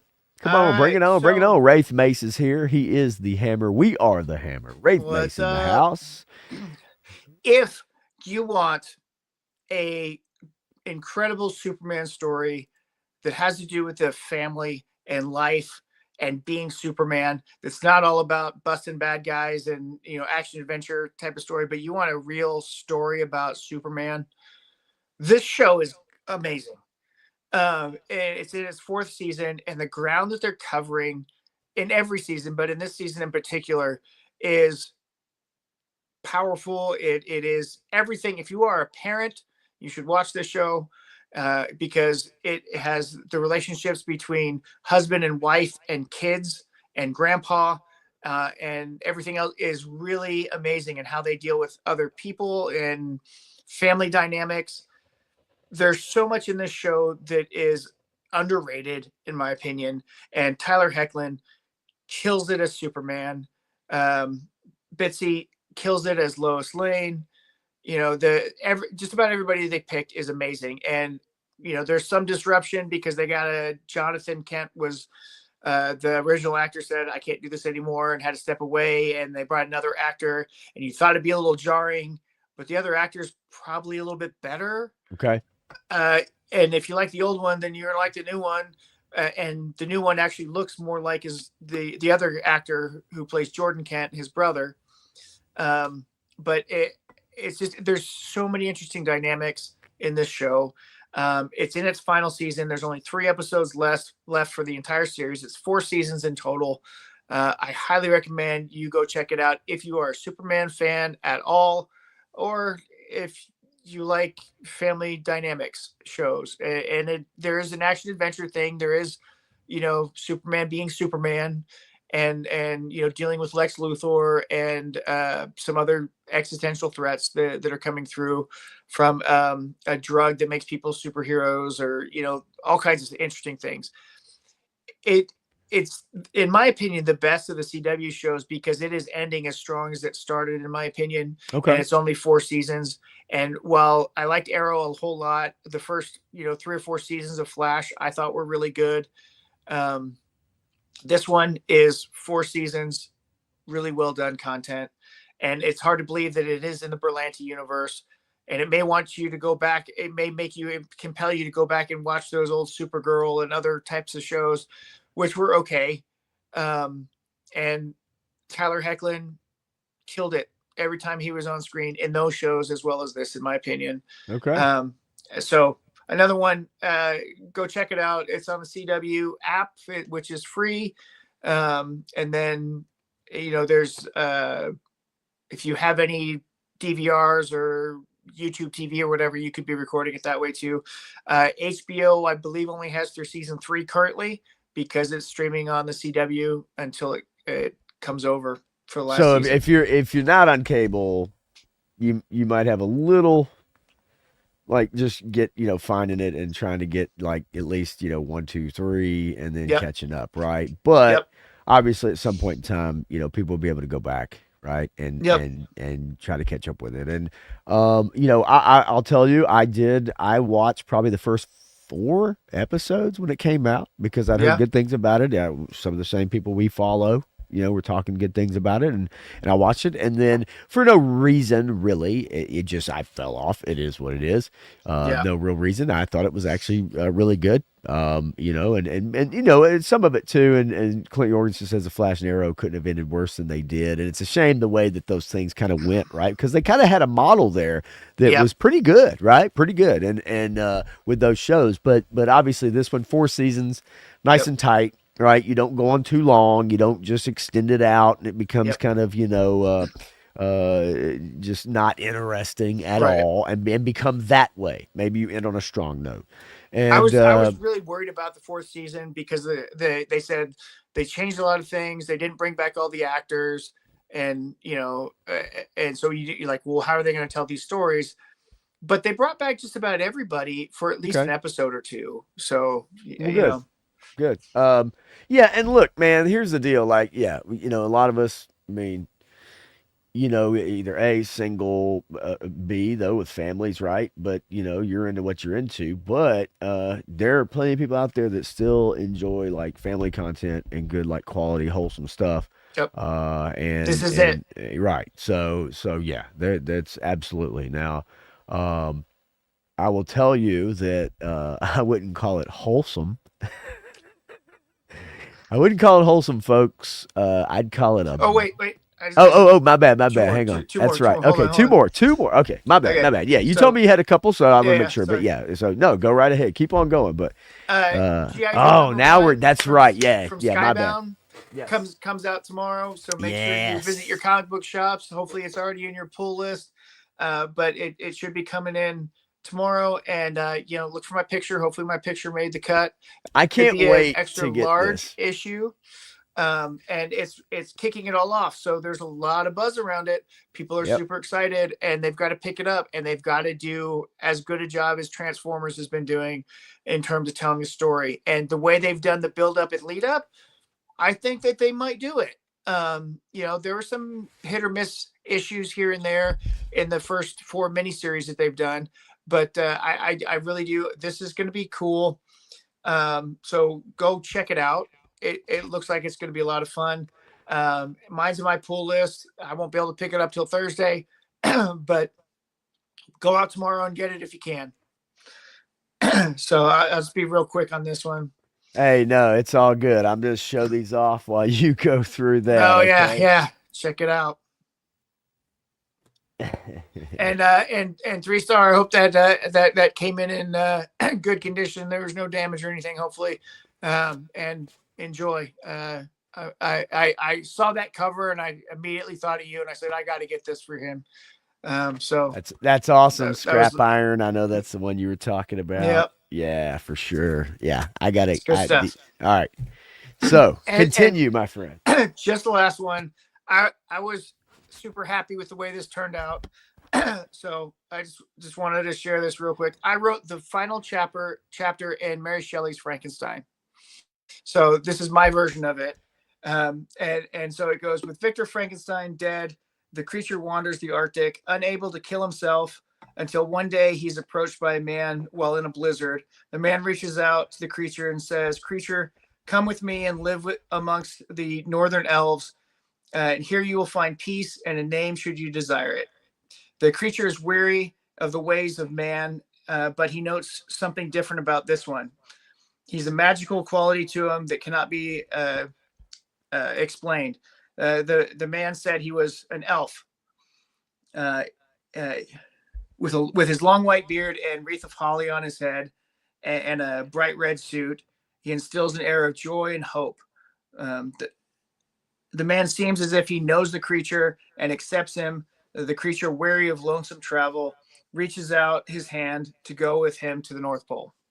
So this is the end of the story of Frankenstein, because at the end of Mary Shelley's Frankenstein, Victor's dead and the creature kind of just goes away. He just wanders off into the Arctic, and you don't know what happens to him. And they're at the North Pole or close enough to it. So I said, here, why not put 2 mythic legions together and tell a little story? Yeah. No, that is fantastic, dude. Yeah, dude. Love it. And golly, I can't believe we're already coming up on Christmas. Holy cow. It's gonna be here before you know it. Thanksgiving will be here in 2 weeks or so. Yeah, right. Ooh, boy. Yeah, time flies when you get old, right? It's not fun. So yeah, man, like I know there are things that you definitely you always like to bring up, and I know that at least each week seems like you've got a couple little things. So I kind of I want to give you the opportunity to recommend some stuff to people, and whether that's comics, whether it's your stuff, which they obviously should go check out if they do not know, at Mamu's Action Figure Blog on Instagram.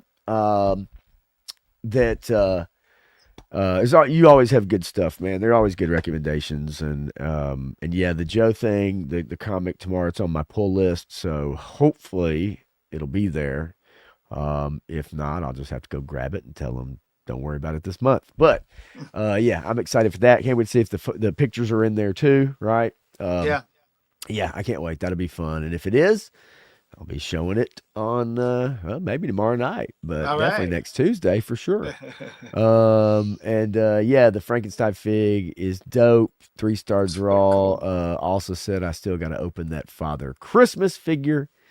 And he did get that. I think in the chat earlier, he had definitely told you like thanks for the Yeah, package yeah, too. yeah, yeah. Yeah. So and then Joseph says real quick with the Marvel What If.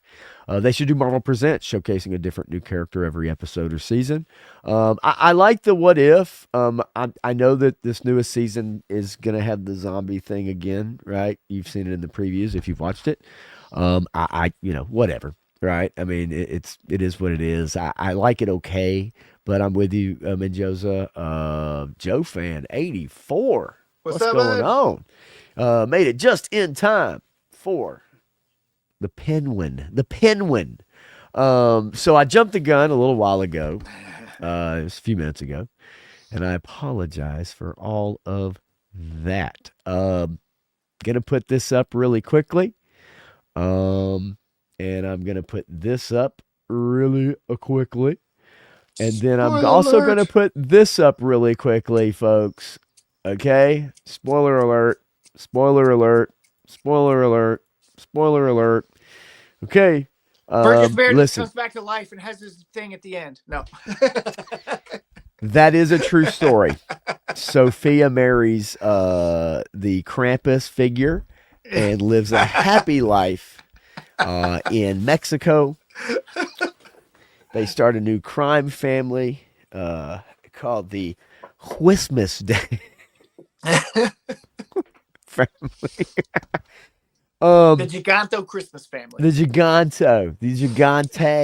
Yeah. I am Penguin. Welcome to Gotham. Joe Fan 84 says, I don't know if I'll watch Penguin. Well, if you don't Dude, plan on it and you are okay with being spoiled, then continue on.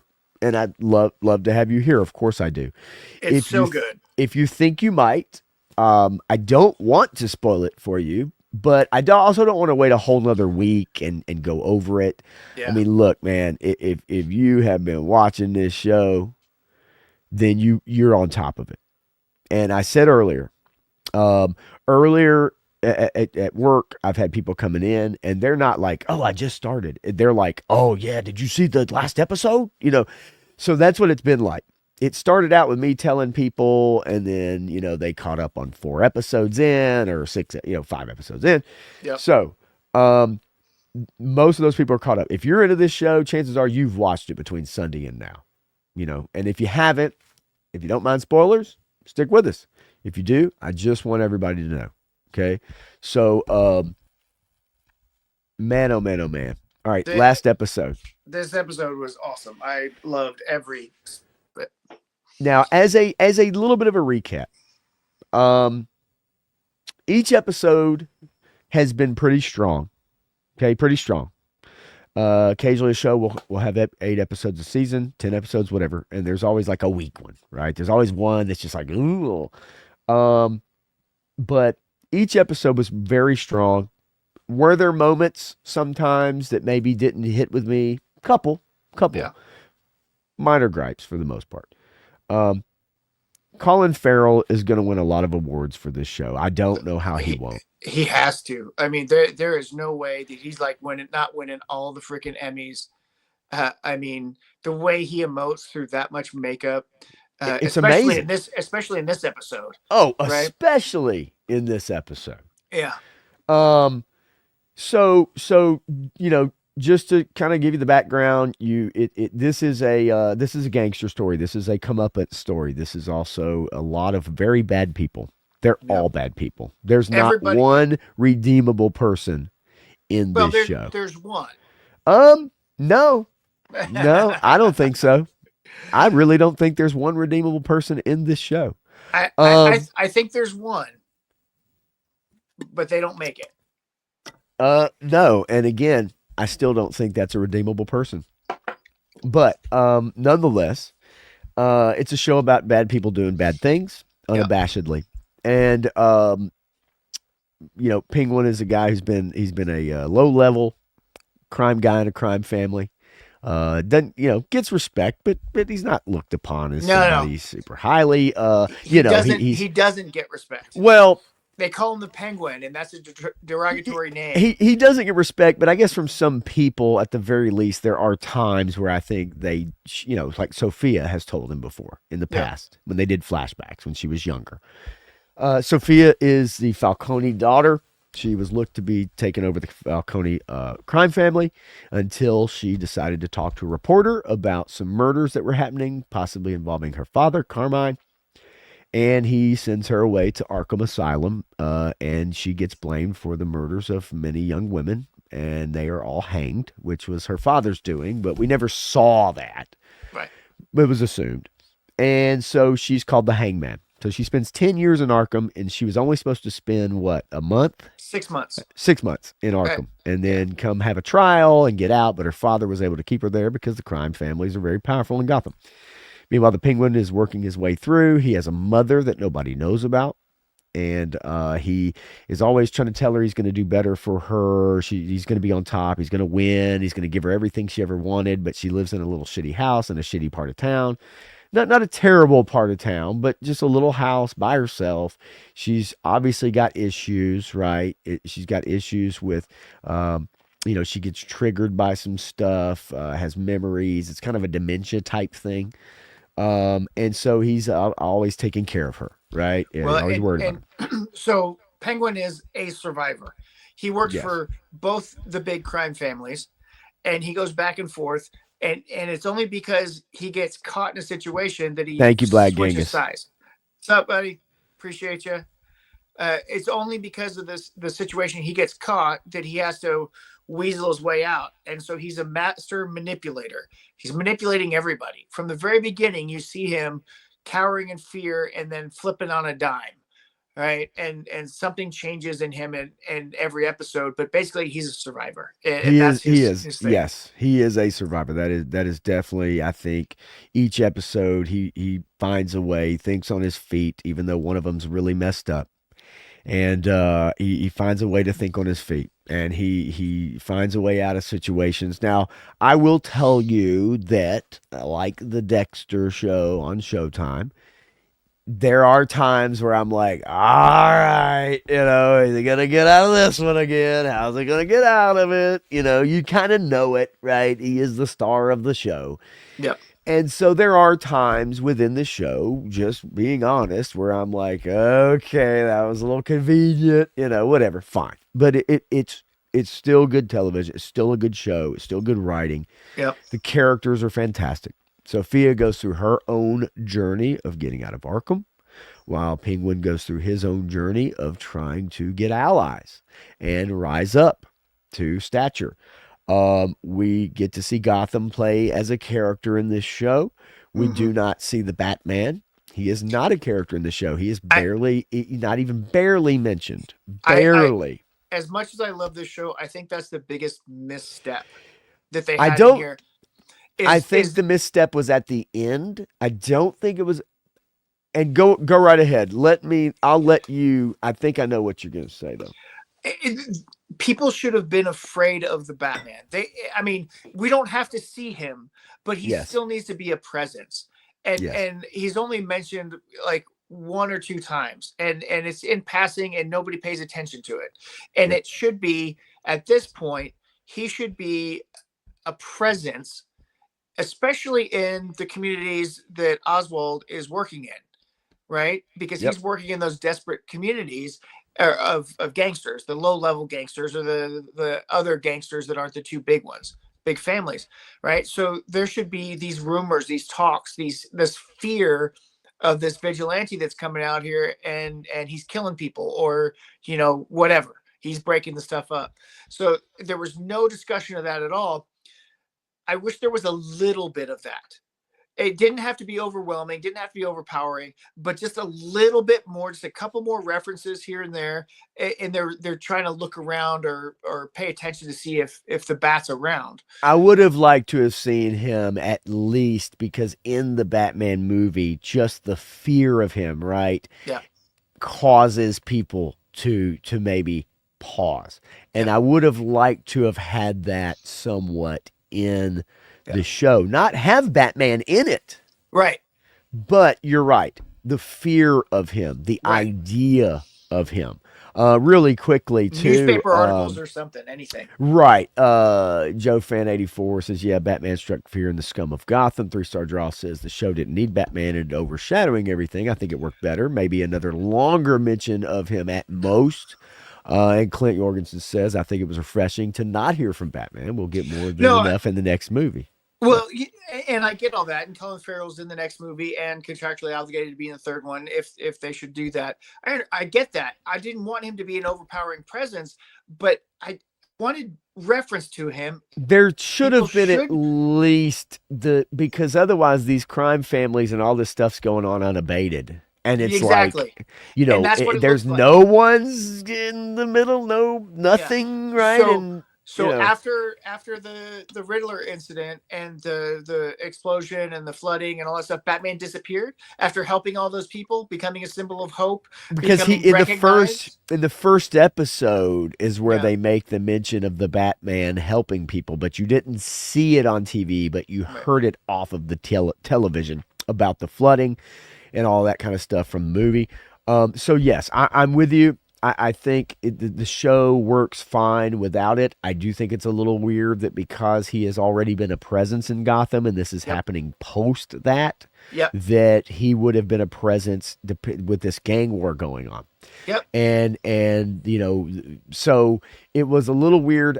I do appreciate the fact that would he have been a distraction? Sure. You know, and maybe for a lot of people that could have been a distraction, right? As simple as that, Menjoza. You just mention it in passing. You have some newspaper articles as Yes. There's a bat symbol left at this crime scene, but all the bad guys were tied up or Or you know, he the killed money, them the or- money, yeah, yeah, the the money, money. they didn't get the money or Yeah. something happened, right? Yeah. You know, you a got, newspaper article or discussion in passing because just you've got the, hinted. because you know, you've got this big drug thing coming in, right? The shipment, and then you've got the mushroom underground facility going Yeah. on, you know, without regulation. You've got, you know, a lot of stuff happening. The Falcone family getting offed, that wouldn't have brought the bat in for an investigation just to see, hey, what's going on here? This is wild, you know. Yeah. So yes, I think it definitely could have used that presence without actually showing him, but at least acknowledging him within the universe, right? And so yes, that is a misstep that I kind of agree with you on that one. Clint, it is after the Batman movie with Pattinson. So Yeah. it takes Now, place what- right what- after that. What that date is as far as it being in 2025, Whatever, yeah. that I don't know. Now technology, it was kind of there's some throwback stuff, but then there's kind of some new stuff. So it's, It's not a period piece if that's what you're thinking. right. Cause they had cell phones and stuff like that. So it was It definitely is a kinda, modern yeah. post 2000 era Yes. show. Sure. So, so nonetheless, Sophia takes over the Falcone crime family. She gets revenge on her entire family that not one of them came to see her in Arkham Asylum for 10 years. None of them supported her. The one person who did, her brother, the Penguin, killed in the very first episode. And so it's really kind of over the course of the episodes finding out, was he the one to do it, right? She thought he was. Then she thinks he doesn't. He kind of makes nice with her. Then, he leaves her after they get run into by the Maroni crime family. And so you have different players, two different crime families. The Penguin is the one trying to get a leg up on everybody. And and really, always really does seem to have the leg up. He gets himself in trouble, but he always seems to be a step ahead, right? Well, I don't know about a step ahead, but he at At least least- has contingency plans. Yes. And Right. that contingency plan is in one of the strongest characters, Yep.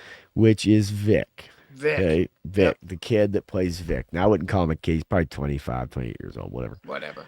Um, He's playing the part of a teenage hubcap stealer He's a future Robin. troublemaker. Oh He's a wait. troublemaker. Yeah. Future Robin, or maybe future Victor Zaz. Nah. Well, Anyway, right. I mean that was the idea, right? right. So Victor is a big part of this show. He's a kid the Penguin takes in originally, and if you remember the first few episodes, he's just gonna off him, right? He's gonna use him Yep. for what he needs him for. He's gonna off him.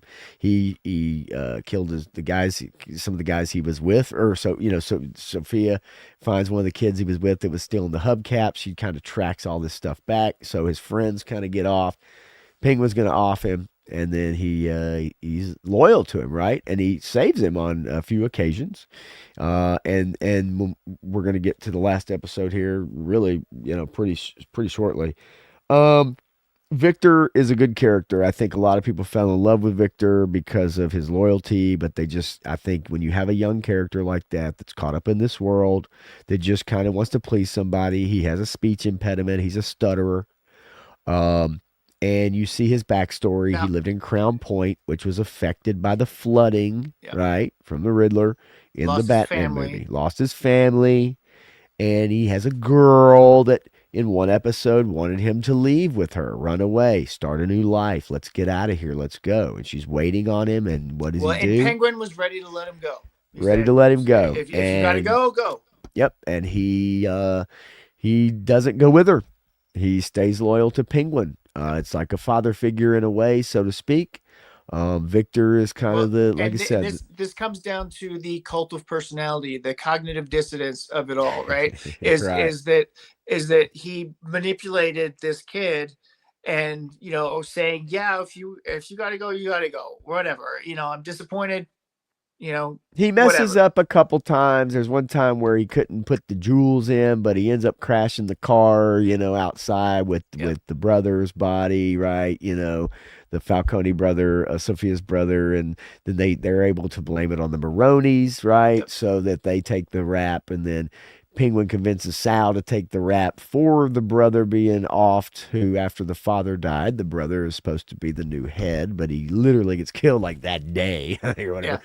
In the first episode, right? So, Well, yeah. I mean, we kind of gloss over that a little bit because that's really how you see who the Penguin is, as he's this subservient guy, and then all of a sudden, the guy makes a comment and he shoots him in the face, right? yeah, And that's the brother, and this is a major plot point in the whole show, is that he kills the Falcone's son, the Sophie's brother, right? yep. The And new head of the entire operation, and the right, only person who really supported Sophia while she was gone for a decade, yeah. right, in Arkham. But you see this thing in Oz, right, in Oswald, that is this, okay, he's a survivor, he's going to do whatever he needs to survive, but he has his breaking point, he has his push button things that are Yes, going to make him go off, so he can be manipulated too if you know what those buttons are, right?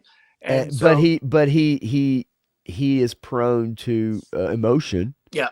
and doing something crazy like literally partying with a freaking head of the crime family and then shooting him Yep. that night, right? Because Yep. he basically puts him in his place, right? So this all culminates to this kind of back and forth with Sophia and Penguin, and she thinks she's got him, and then they get away. Vic kind of pulls up, saves him.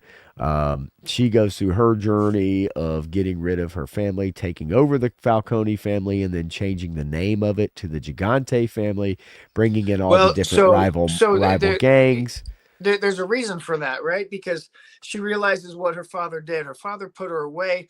Her father killed all these girls and blamed it on her. Her father was this despicable person who didn't have a care for his own family. Right. And the whole premise And of killed the mother family, of the family. He and killed killed the his mother, own wife. killed his own wife. And so she's like, I have no respect for this man. I have no care for this because he killed my mom, put me in Arkham, doesn't give a shit about human life or us as his immediate family, his own children. He doesn't give a shit about, because he was going to give me the family, and I didn't do anything wrong. I didn't even betray him. Right. And now he's throwing me in Arkham for 10 years and tried to kill me in Arkham. Yes. And so fuck this dude. I'm not going to take his name. And so she takes her mom's name. Yes, takes her mom's name. Um, you know, gasses the house one night. They're having a big dinner, and she's supposed to be leaving the next day. And she gasses the house. She offs her entire family, cousins, brothers, whatever, right? Except for the little girl. So Except for the little daughter of one of her cousins, I believe. so this was actually a really great scene because it was her best friend before she went into Arkham. Yes. And she's having a conversation with her, and it's all nice and polite until the little girl shows up. The innocent little girl shows up, and then mom becomes real protective because she believes that Sophia is a psychopath. Yes.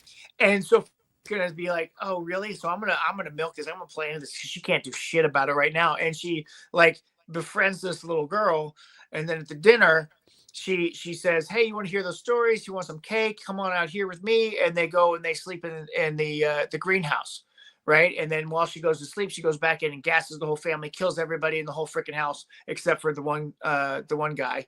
Yes. And then manipulates the girl and gets her in a foster home and all that stuff. But she's alive, right? So she didn't kill the little girl. She killed everybody else because she was the innocent so far. Yes, she's the innocent little girl. Also, she kept Johnny Ziti alive. And for at least one episode, anyway. It's kind of weird. She needed. Okay, so she needed somebody to present the facts other than her. Yes, she needed an alibi, so to speak. She needed an alibi, right? She needed a scapegoat. She needed a way to take over the family. And she used him for when she needed him, and then when she was taking over and telling all the different gangs that, look, my family used you, my father used you, I want you guys all to make money. And she threw a bunch of money out on the table, and Johnny Ziti's like, okay, Sophia, like, chill out, okay, like and then she just offs him, right? Right there at the table. And so he served his purpose to her, and she kept him alive for that reason, and then didn't need him. Basically, though, the crux of this story for Penguin is the fact that he's been taking care of his mother for many years. And his mother has, bad health. It's like a dementia issue. But Penguin had two brothers when he was a young man. And as we start to lead up to the culmination of the final episode, we start to learn what happened to the brothers. He always wanted his mom's attention, but I'm sure he cared about his brothers. I guess they didn't treat him terribly, actually. No. And if you see the scenes, they're definitely didn't treat him horrible at all. But they do want to play hide and seek, and they go to the tunnels, right? The tunnels that he ends up using later on in life to make the drugs and stuff. And as they're playing hide and seek, thunderstorm kind of comes rolling in, and his brothers have climbed down a ladder into what's like a water runoff from like the city, and they're kind of teasing him, and he locks them in there. Well, the older brother wasn't entirely thinking about it, right? I mean, they're kids having fun, whatever. Yeah. They're just playing. Yeah, just playing. The older brother wasn't thinking about the difficulties. They were just teasing him. And he's got the bum leg, so thinking about trying to get down a ladder, and he looks at it, and he's like, come on. Yeah, he tries to do it. And then his brother's like apologizing, and he's like, fuck you guys. He closes the hatch, and he takes off. And he locks it. And it locks. And there's a huge thunderstorm. And so he goes back home and he lies to his mom. He says they went to the movies, I don't know, whatever. And he stays with her. They put on a Gene Kelly and Fred Astaire or something, tap dancing movie. And he's all watching it, right? They're singing in the rain, right? Yep, singing, and so he stays with his mom. He's got his mom's full attention. But she always gave attention to all of them. She gave attention to him too, but for some reason he wanted her attention, and he doesn't tell his mom that the kids, and she asks about him. They cherry picked some flashback scenes where it appeared that she wasn't paying as much attention to him as she was the other boys. Right. right? Yes, that's true. And so they cherry picked a couple scenes from Oz's perspective where she wasn't paying attention to him. Yes, but we even see though that like she still did. She goes Yeah. up to him to fix his like coat or whatever it is, and before they go out or whatever, and but nonetheless, he does not disclose that the brothers he locked them in, and he knows it's raining outside. He looks outside, he sees how hard it's raining. He never mentions it. So And we then get the we end that episode on them dancing at a club dancing where at a club. where mom comes out. She's all dressed to the nines, and she says, "Go put on your clothes. We're going out." And then you see them at the club, dancing at the lounge or whatever, Yes. to the music. And so you see that interaction, and then you go to the final episode. All right. So, the final episode. Voodoo. Let me just Skip yeah. ad. Yep. Skip. All right. So, skip the recap. All right. Now, hopefully, I'll get dinged for this. I've been getting dinged lately, just so you guys know. We open up with a scene of the gangster that Penguin has mentioned many times that used to be the big guy in the neighborhood. He used to take care of everybody, and he paid Penguin's mom to cook the books. So what she did. She cooked the books.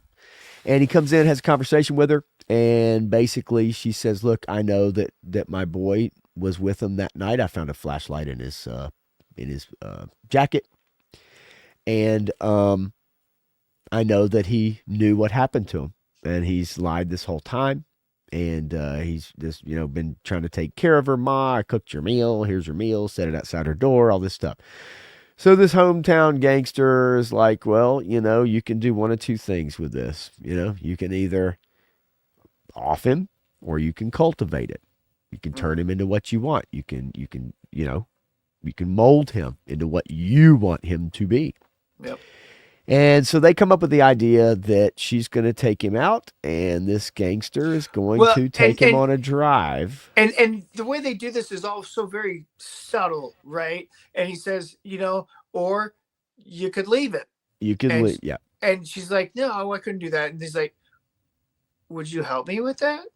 And yes, it's this whole idea that there were two options, but essentially they come down to what you said, but they do it in a much more subtle way. It's not direct, but everybody understands the undertones. Yes, yes, and she's known what's happened. Now she never has brought it up throughout all the 7 episodes. Right. She lets him come over and take care of her. Every now and then her memory goes and she thinks of something else, right? And so and this whole thing starts. Okay, so just back up a little bit, because it starts with her going through this story, but it starts with Sophia and her passive submissive boy toy manipulating her.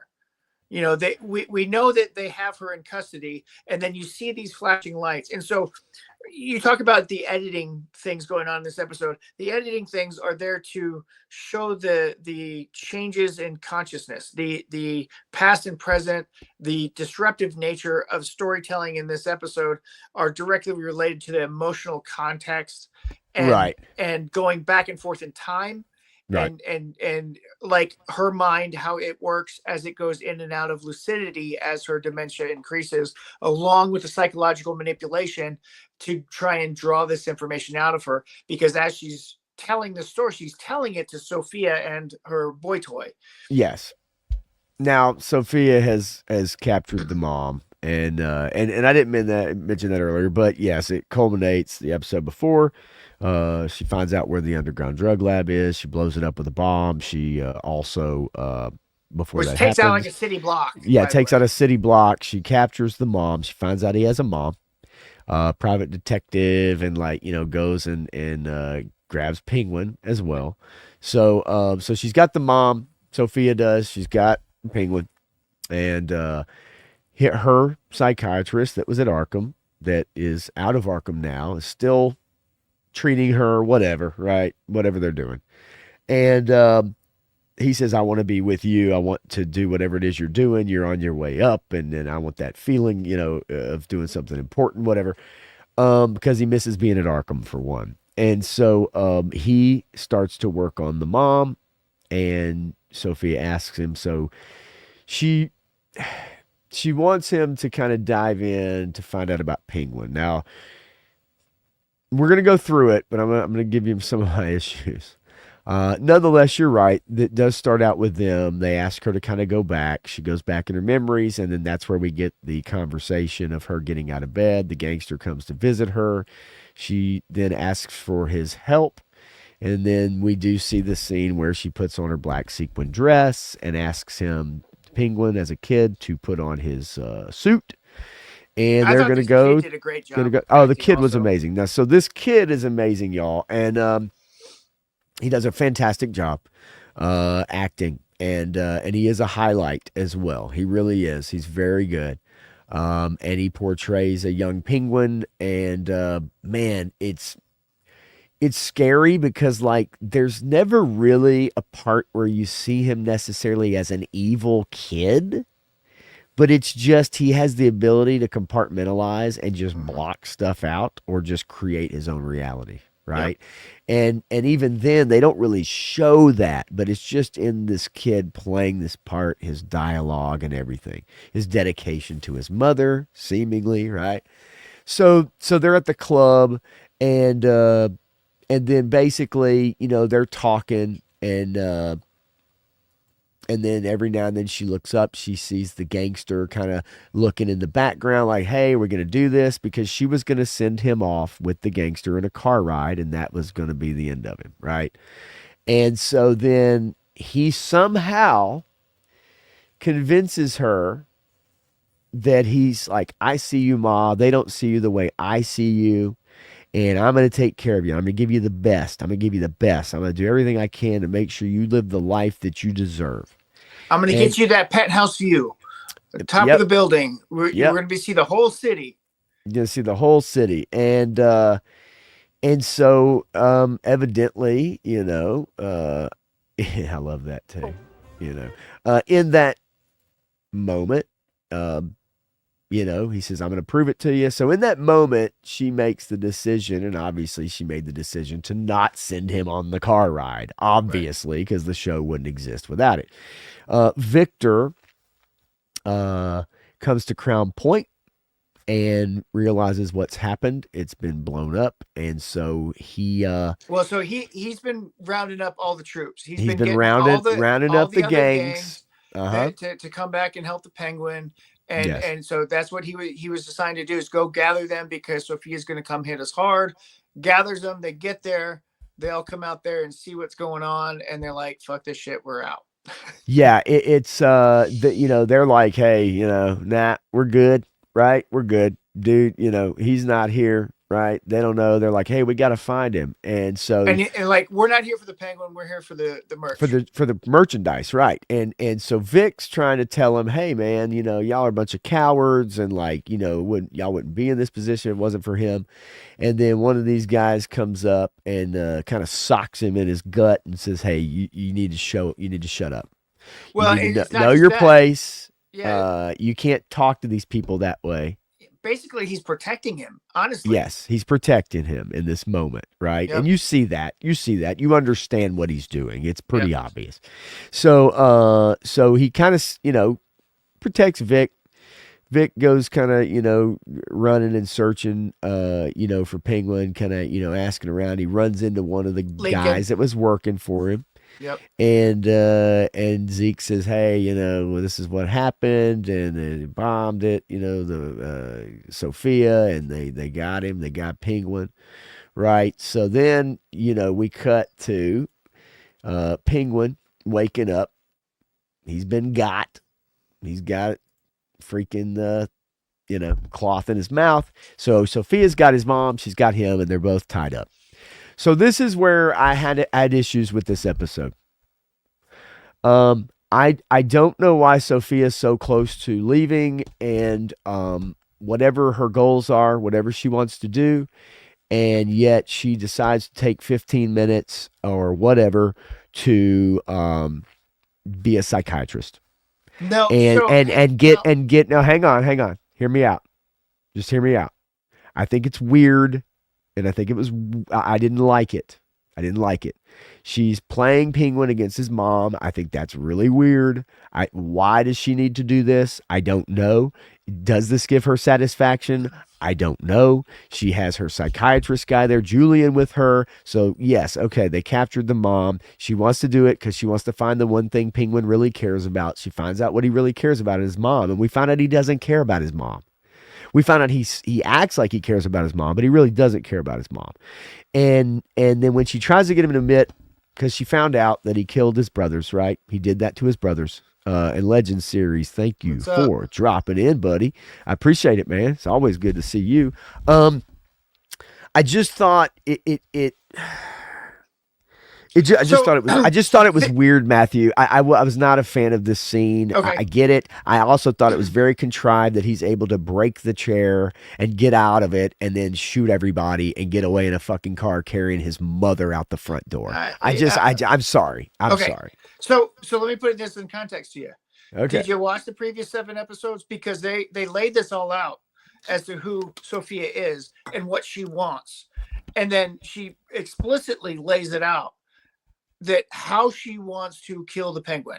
She wants to kill him in the most painful way possible. And what other way than by taking his mother and having his mother kill him? I get it. So I get it. She's manipulating that to all happen. Right. And this whole scene, I thought was pretty well done in that context for that purpose, right? Because, they're trying to get each other to admit to each other that they both know what happened. And he doesn't. I don't know what does that do? What does that do? And on top of that, it's emotional satisfaction from tearing down your enemy to the very end of their being, so that they know that everything they thought they knew was a lie, and that the thing that they loved the most or cared about the most is going to kill them because you fucking betrayed them. And it's the crushing defeat in the face of them. That's what she wants. She wants that emotional catharsis for destroying him utterly, mentally, physically, emotionally destroying him, which is what she said from basically the beginning. And that's how she's played her whole game through all these episodes. So it makes total sense that this is how she would come to that conclusion, because she's not just going to shoot him in the head, because that's not satisfactory. And that's why she didn't want Maroni to do it, because that's not satisfactory. Yeah, and I get it. I don't know. I just thought it was weird. She's this close to leaving town. She has done what she's wanted to do. No. Why is she leaving town? To start over. To start over, right? But she has to finish this first.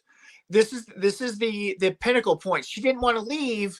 She didn't want to give it all up until she had this moment of catharsis. But my thing that's was, what she's looking for. I guess my thing is that she already knew what kind of person he was. Did she really think she was going to break this guy down into a babbling brook? Like, no, come on. Well, she wanted to break him. She'd seen the best and the worst of him over years. She spent 10 years in Arkham watching the doctors break people down, and how they broke her down and how they breaking everybody else down. Right. So this is what she knows. So she knows how to manipulate people, to break them down, to admit to fucking anything. And she wants to do this to Penguin so that he knows she had control over him. And guess what? It still doesn't work. He doesn't admit anything to his mother. His mother even says, I know what happened. And you know what he says? Lies. All lies. And then his mom falls on the ground, and somehow he's able to turn the chair over and somehow get completely unduct taped from a chair to be able to get a gun and shoot everybody. It's actually not that hard to do, especially with the zip ties and duct tape. Look, I get the psychological part of it, and I understand what you're saying. I just felt that it was like, To me, it made sense with the characters and how they've built them up through these 8 episodes. I guess I'm telling you, I was watching this scene and I was just like, what is happening right now? And you got the guy standing in the background right there. It's like, is everybody just super relaxed? Like, well, he's just chilling in the club. Got his gun ready. I mean, he's got his gun ready in case anything happens. Then, right? Yeah. Like, come on, But whatever, it happens, right? The mother admits, right? They're gonna cut her finger off if Penguin doesn't tell the truth. He doesn't tell the truth. He doesn't tell his mother. He doesn't admit to knowing about his brothers. He doesn't admit to nothing. He says it's all lies, Mom, and to get you out of this, right? Sophia, you're sick. What is this? So she's like, oh my God, you were gonna let me cut her finger off with a cigar cutter, or at least one of her guys, Yeah. right? Julian, the psychologist or whatever, psychiatrist. So Sophia lets the mother get up, walk towards her son. She stops Julian and anybody else from grabbing her, right? Because Yep. she's also tied up or duct taped or whatever. Yep. They allow her to get up, walk towards her son for this moment of clarity that she so desperately needed, evidently, that the mother falls over, right? She suffers a stroke or No, whatever. hold on a second. No, she walks over there, breaks a bottle, and stabs her fucking son in the She gut. stabs her son in the gut, right? Okay, and that's what she wanted. She wanted this moment to happen, right? And then she gets up to walk away, has a stroke, falls down.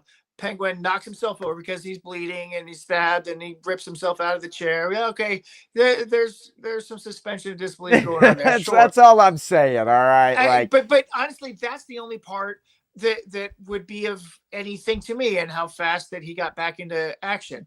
And that's cool. That's cool. You look, yeah, but you're right. The psychological manipulation up to this point and everything that happened made sense to me character wise. Now, look, again, he's playing it great. So I'm gonna give him, from an acting standpoint, it just for me, it wasn't working at that moment. Okay. However, yes, the mom, she gets up, she breaks the bottle, she stabs him, right? So she lets him know she knows what happened. But it's not explicitly said though. And so but he denies it the whole time. Yep. So he's able to break out of it. He still, after getting stabbed by his mother, still is able to shoot some guys. He's able to get her out of there. He carries her out, gets in the car, and they drive off as Sophia comes out and, points a gun, maybe fires off a round or two. But they get away. So all of a sudden now she's like, well, I didn't even get that. So there's only really one thing left to do, and that's to get the hell out of town. Yep. Right. So this is a pretty good scene. She does tell a story about a baby bird and a mama bird, and the baby bird pushing the other bird out of the nest, and the mama bird cares for the baby bird and just doesn't even care about the others. So it's kind of this analogy to the brothers, and yet she knows that the mother still cared for the older brother. So look, again, the acting. I think the acting is very good in the scene. But the mother does, she does stab him, but he still carries her out. So he grabs a cell phone, right, at the hospital. He goes to a hospital, and he brings his mom in, so they're rushing her back. And in the meantime, he steals an iPhone off of a table. And nobody checked him for wounds, but nobody checked him for wounds or anything. Because he's already bleeding all over the place. He's bleeding like a stuck pig, right? And so nobody checks him, but he does grab an iPhone and then somehow is able to make contact with Vic. Vic comes to the hospital, and Penguin staples his own self up, right? He just staples himself. He literally is in a room somehow alone. He staples himself up. Vic shows up into the room. And so he kind of gives him the skinny, right? And then and then Vic has cared for his mother. So he cares about his mom, right? He cares about his mom. He stayed with her. He got her to safety in Crown Point. So he actually, is a good dude. He's trying to help out. He's done everything. He's loyal. He's loyal. Yes. He wants to help. He wants to do this because he believes in the Penguin. The Penguin's giving people jobs, giving people hope, giving people getting money. Man of the people. Right? Man of the people of Crown Point. Yep. So Penguin says, look, I got to get something done. Right? So we get back to Sophia. She gathers the gangs together and she says, look, hey guys, I'm getting the hell out of here. I'm giving you everything. You're going to have the house, which, but my territories, you can have it all. I don't give a crap. Right? But, she wants somebody to bring her the Penguin. And so the gangs turn on Penguin now. So, which shows their loyalty, right? She shows their loyalty. They didn't care about him. Yep. All they want's the product. She convinces them and says, you can have all my territories. You can have it all. So they're like, okay, sounds good to me. Now, this is also another scene I thought was I was not crazy about. And it's where, not this one, because Vic, he calls up the other lieutenant from one of the gangs, and that's where Vic starts to make plans to help out Oz again. Yep. But Penguin walks in to a courtroom, into a courthouse, into a courtroom of the person who's running for mayor. Okay? There's no one there. No one stops him. No one questions him. And then he summons a councilman to the courtroom. The councilman that he manipulated and turned the power back on, Yes. and made him the man of the people. Yes. The one that he's been for a while now because he's got some dirty little secrets on him. Got some secrets. And the guy that he's been manipulating on the good guys' side, right? On the political side. So he gets the councilman in, and basically this scene, for the most part, is him laying out. He said, look, you help me, I'll help you. And so he lays a skinny. Sophia had a car full of explosives. She's the one that blew up Crown Point, took out the block. She blew it up because Maroney had a drug plant down there, the largest in all of Gotham, and you'll find his body down there. So he's giving him all truthful information. Yes. To a degree, right? He's leaving Yes. himself out of the picture, but everything that he says is true. Yes, he is. He's giving him everything, right? And he's saying, "Look, all I want from you, I'm giving you everything. You can take this story. You're going to be the person who got it all, right? You cleaned up Gotham. You cleaned it up. This gang war is over. But I want you to introduce me to the high rollers.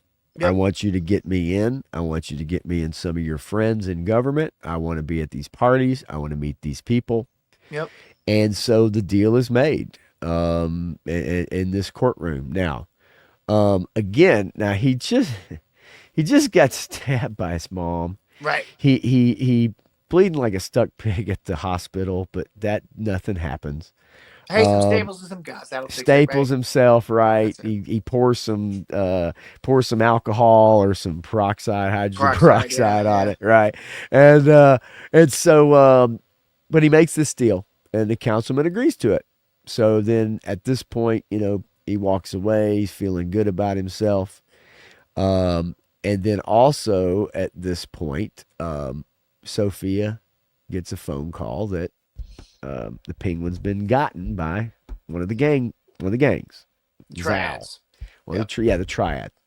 So she, as a final act of taking over the Falcone organization, changing the name of it, she, in a really good scene, but also, it was a down with the patriarchy scene for me, but whatever. She lights 3 cigarettes, which I thought was really great. And then she pours, I'm guessing, gasoline all over, and she sets the entire mansion on fire. Vodka or something like. Yeah, actually, you know what it was? It was like 151 proof alcohol. She grabs and she just pours it over clothes. She takes out all the clothes. She takes out her dad's watch. She lights 3 cigarettes in her mouth, which I thought was pretty cool. And then she just sets the whole house, like room to room, room by room, on fire.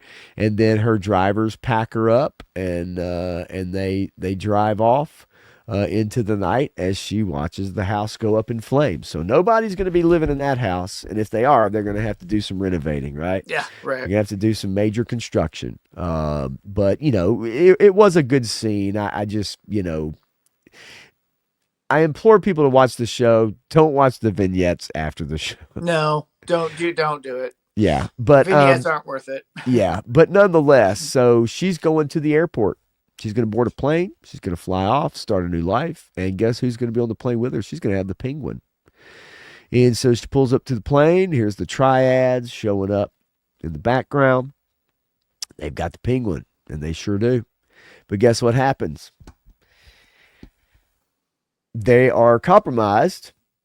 Obviously, Victor has been able to get the crown point. The people that Oz really put to work on his side, they turn on the gangs, So all of the heads of all of the gangs all the get rivals, murdered in the all get next murked. montage Yeah, by their seconds. yep. There's a All of the montage, seconds kills all of them. all of them, and then Sophia is left standing, and Penguin takes her for a drive. Now, I really enjoyed this scene. Yep. Classical music playing in the background, Italian, great Italian kind of thing. He's driving her around. He's going on and kind of going through their history. She tries to unlock the doors, and she tries to. He smiles after she does it, right? Like she notices she can't do it, and he kind of has this grin on his face. I just want to go back for 1 second. Yeah, back at absolutely. The scene when Penguin's captured, and Sophia's making her villain monologue, and she looks over at Oz, and Oz starts smiling. And she's like, oh, shit. Yep. And she knew it at that point that everything was going to turn. And then, but the scene here in the car is awesome. I thought it was fantastic. And I'm not going to pretend to tell you that I remember exactly what he's monologuing about. I know he's talking about being respected, working. He's talking about old times, Yes. Yep.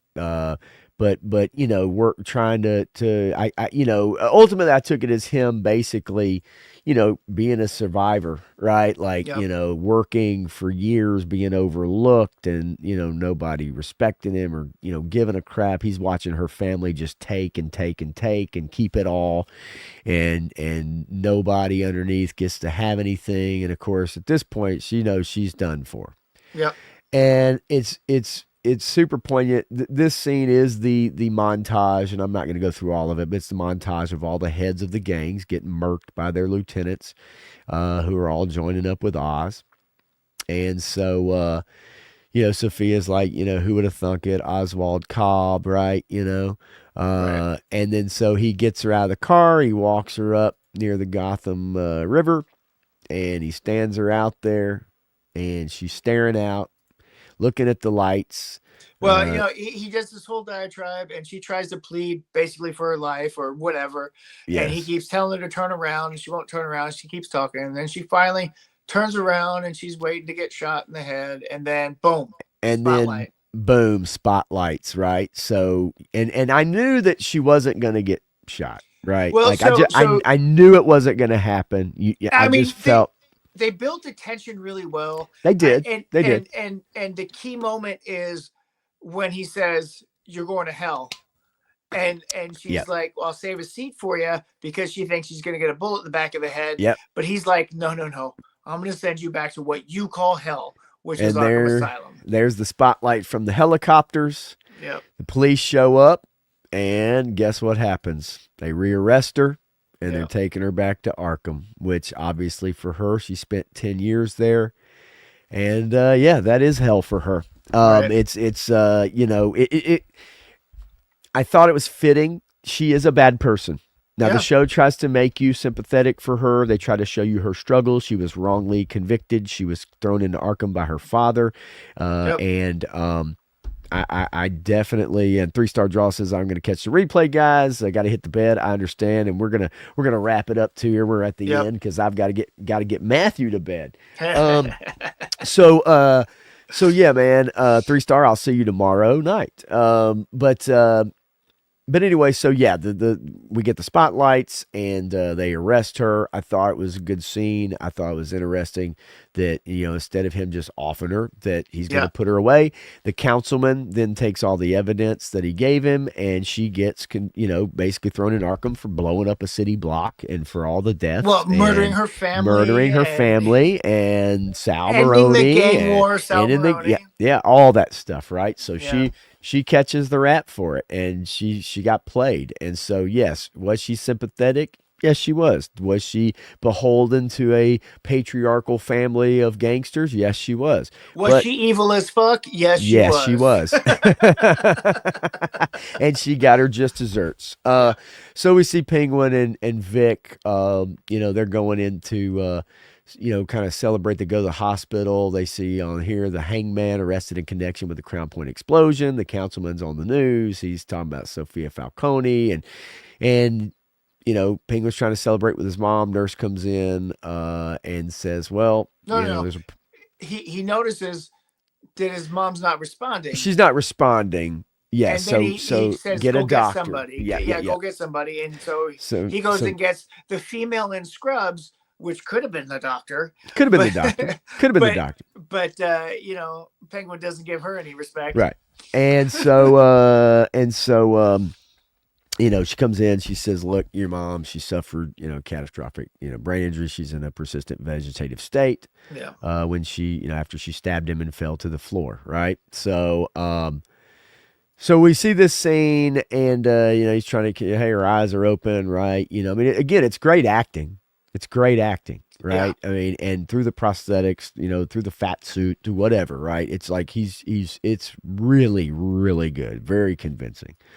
But damage is done, and he's won. He's finally got victory, and he can't savor it. He can't share it. He can't hear her say, "You're proud." She's proud of him, but also she knew that he killed his brothers, but yet he's still, "I did it for you, Ma. I did it all for you." Like, still in his mind, like, and that's what Sophia wanted to do. She wanted to break his delusion. Right. So, but again, it doesn't. Yep. And that's something to me. I don't know, is interesting. But nonetheless, Vic is there through the whole thing, and they share a drink, sitting on a bench facing the river. Penguin downs some whiskey, passes it over to Vic. And Vic is consoling him like, family would, like somebody who's gone to bat for you this whole time would, consoling him and saying, "Hey, look, she knew you loved her. She knew you cared about her." And, Penguin, he's like, "Thanks for sticking with me, Vic." Right. And, well, and so here's the turning point, right? Vic mentions, "You're like family. You're family to me. This whole thing is family." Yes. And that's what turns him. That's what you see it happen. And he basically says, "Why the fuck you got to say that?" Yep. Essentially is what he says. And right after that, the kid. He says, "Look, I couldn't have done it without you." Yep. And then he grabs him and he strangles Vic. Justice for Vic. Yep. Justice for Vic. He says, "You've seen me at my lowest, all this stuff with my ma, and I can't bring you with me this time." Yep. You know too much about me. Yep. You've seen too much. I can't have that going forward, because nobody can know who I am or what I'm capable of until it's too late. So, and he strangles Vic and kills him. And I thought this was going to happen. I really did. He had to be the sacrificial lamb. Justice for Vic, y'all. Justice for Vic. Vic can't breathe right here.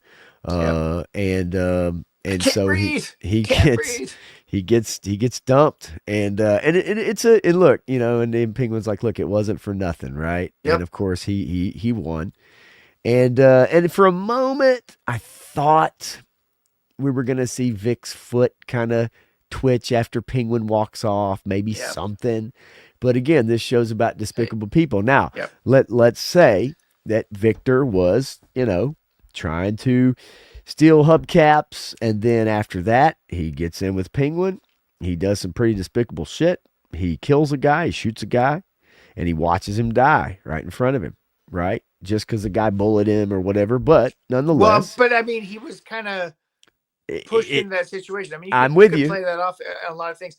That's why I think that he was the only redeemable person, potentially redeemable person.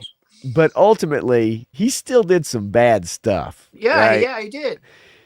Stuffed the brother's body. He drove the car up there when it ran into the house or whatever outside, right? When Penguin was kind of caught the first time, and he did a lot of stuff, man. But he also was helping out the mom. He's helping Penguin out.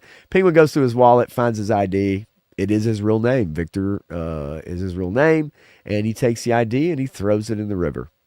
And that's when I knew Victor was not coming back. So the ID's in the river. Well, I mean, you never know. I mean, they could resurrect him as Victor Zsasz, Yeah, right. right? I mean, We get a it's scene. a comic book movie. It is a comic book. I don't think there's going to be a season 2 though. So, No, no, no. There but shouldn't be a no, there season shouldn't 2. be. But nonetheless, we cut and we get to Sophia. She's sitting on a bed in Arkham. Julian is back at Arkham again, and he is now her psychiatrist again to do whatever the hell he wants with her. I assume he's back in control of her after she had control of him, somewhat when she was out. And he goes through her mail, and then he finds a letter. And I didn't care for this because it gives you this ray of hope for her that she gets a letter from, who is it?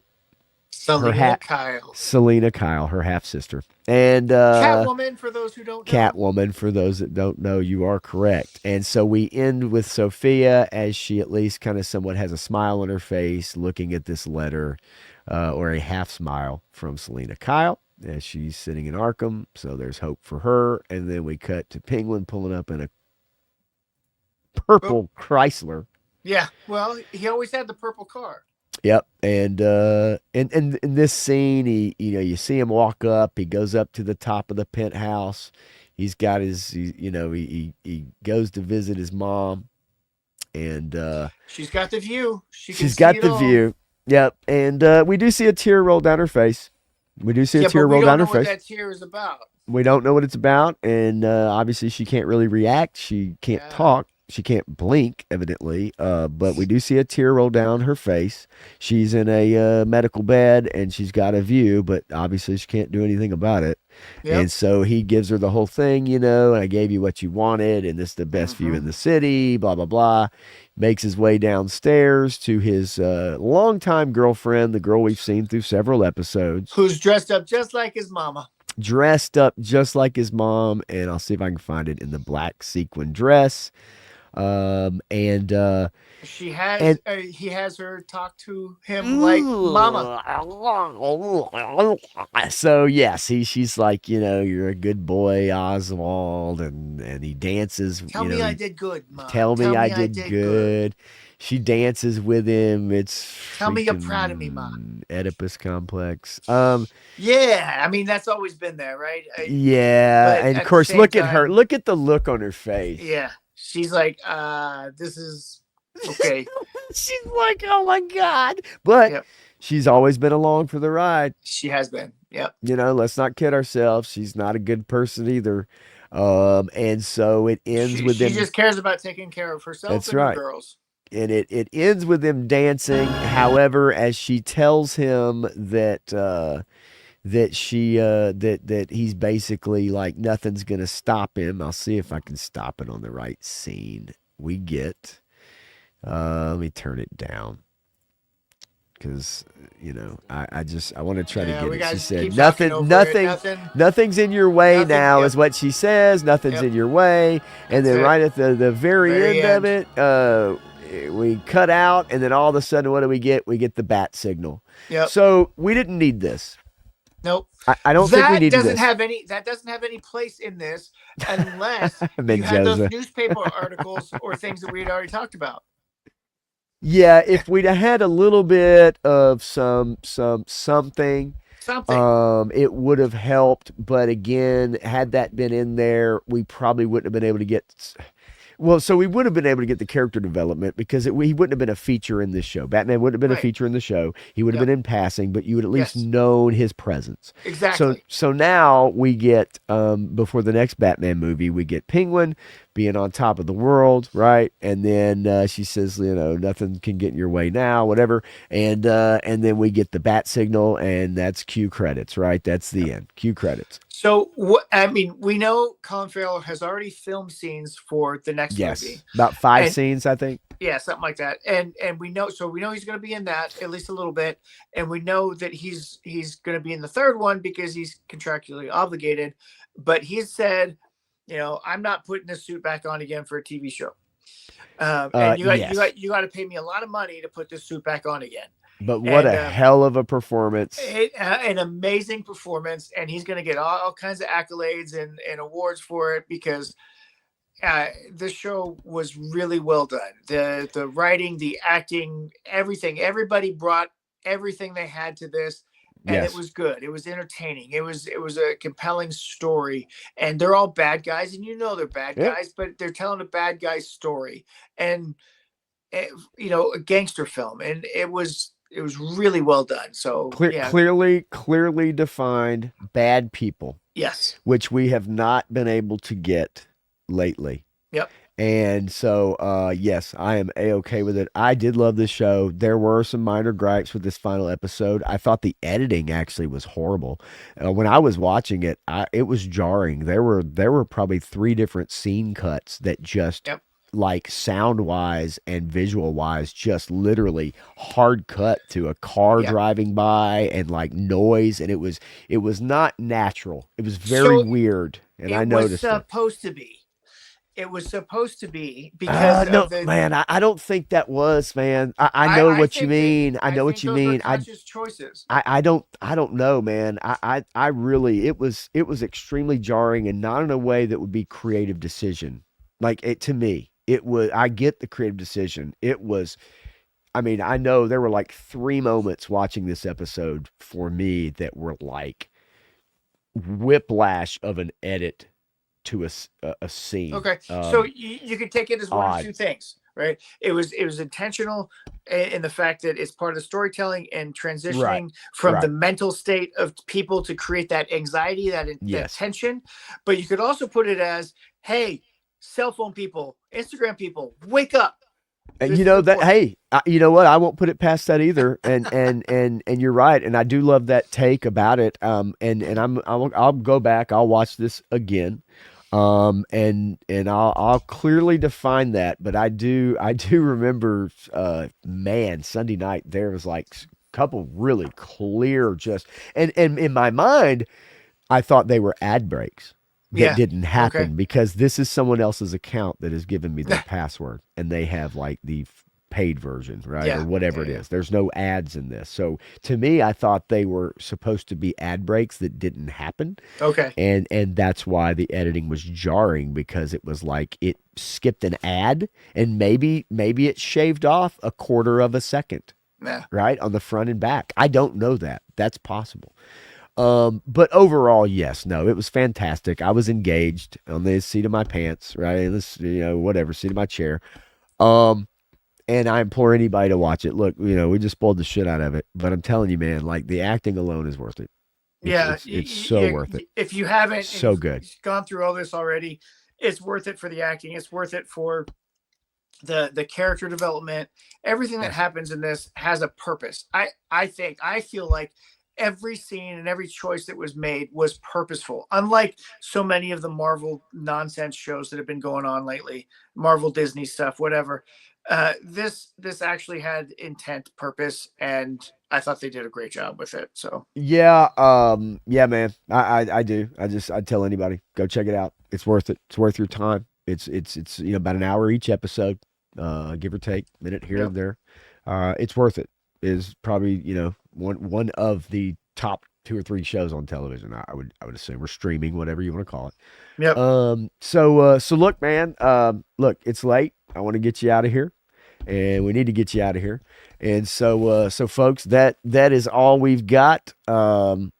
Just wanted to go ahead and go over that. Didn't want to give it a week, didn't want to give it 2 weeks. Nah, it's Get good. caught up, check it out. It's worth it. Even if you watch this, Hey, check it we've out been telling you to watch the show for a for while now. weeks. And the last couple shows we've been like, hey, if you're not watching it, get on it because we're gonna Yeah. spoil the fuck out of it. Yeah, and word of mouth was very strong for this. Word of Yep. mouth was very strong for this show. It helped a lot, and I've seen it in real time at my Yep. bar. People Yep. come in talking about it, asking me about it. They know I have a channel. They ask me about it here and there. So yeah, word of mouth helped with this, as well as strong writing, strong character work, strong acting. It should sweep a lot of awards coming Yep. up. I hope it does. Yeah. And so yeah, man. Watch The Penguin season 1, probably the only season. And Well, then we'll yeah, see it's a one and done. It was never Yeah. supposed to be anything more than that. right. But neither was the Joker. And then we have that. Yeah. Well, let's not ever talk about that again. Ever. I know I'll never see it again in my lifetime. Yeah, I I can tell you know. that. I'll never I watch have that not movie seen again. it, and I don't ever plan on it. You don't need to. So I can tell you that. I 100%. You don't. There's nothing about that movie that will satisfy you in any shape, form, or fashion. Yeah. So, Yeah. well, look, folks. That's the evening blend Tuesday night. Matthew Matson here, Mammy's Action Figure blog on Instagram. Please go check out his photographs. They are amazing. Different themes, different days. It's good stuff. I'm Pop Blender. I will be on 3 Star Draws channel tomorrow night for the Sevens Wild stream. G.I. Joe, Dragonfly Madness. I'll be putting that thumbnail up tonight. And so we'll see y'all tomorrow night at 9 p.m. Eastern, 8 Central. We'll catch y'all again next Tuesday. Try to bring up some more topics. Tell a buddy, bring a friend, throw up a like, share the stream. Thank you so much for stopping by, y'all. It's much more fun with the chat. And we'll see y'all again next week. Same time, same bat channel. Hey, hey.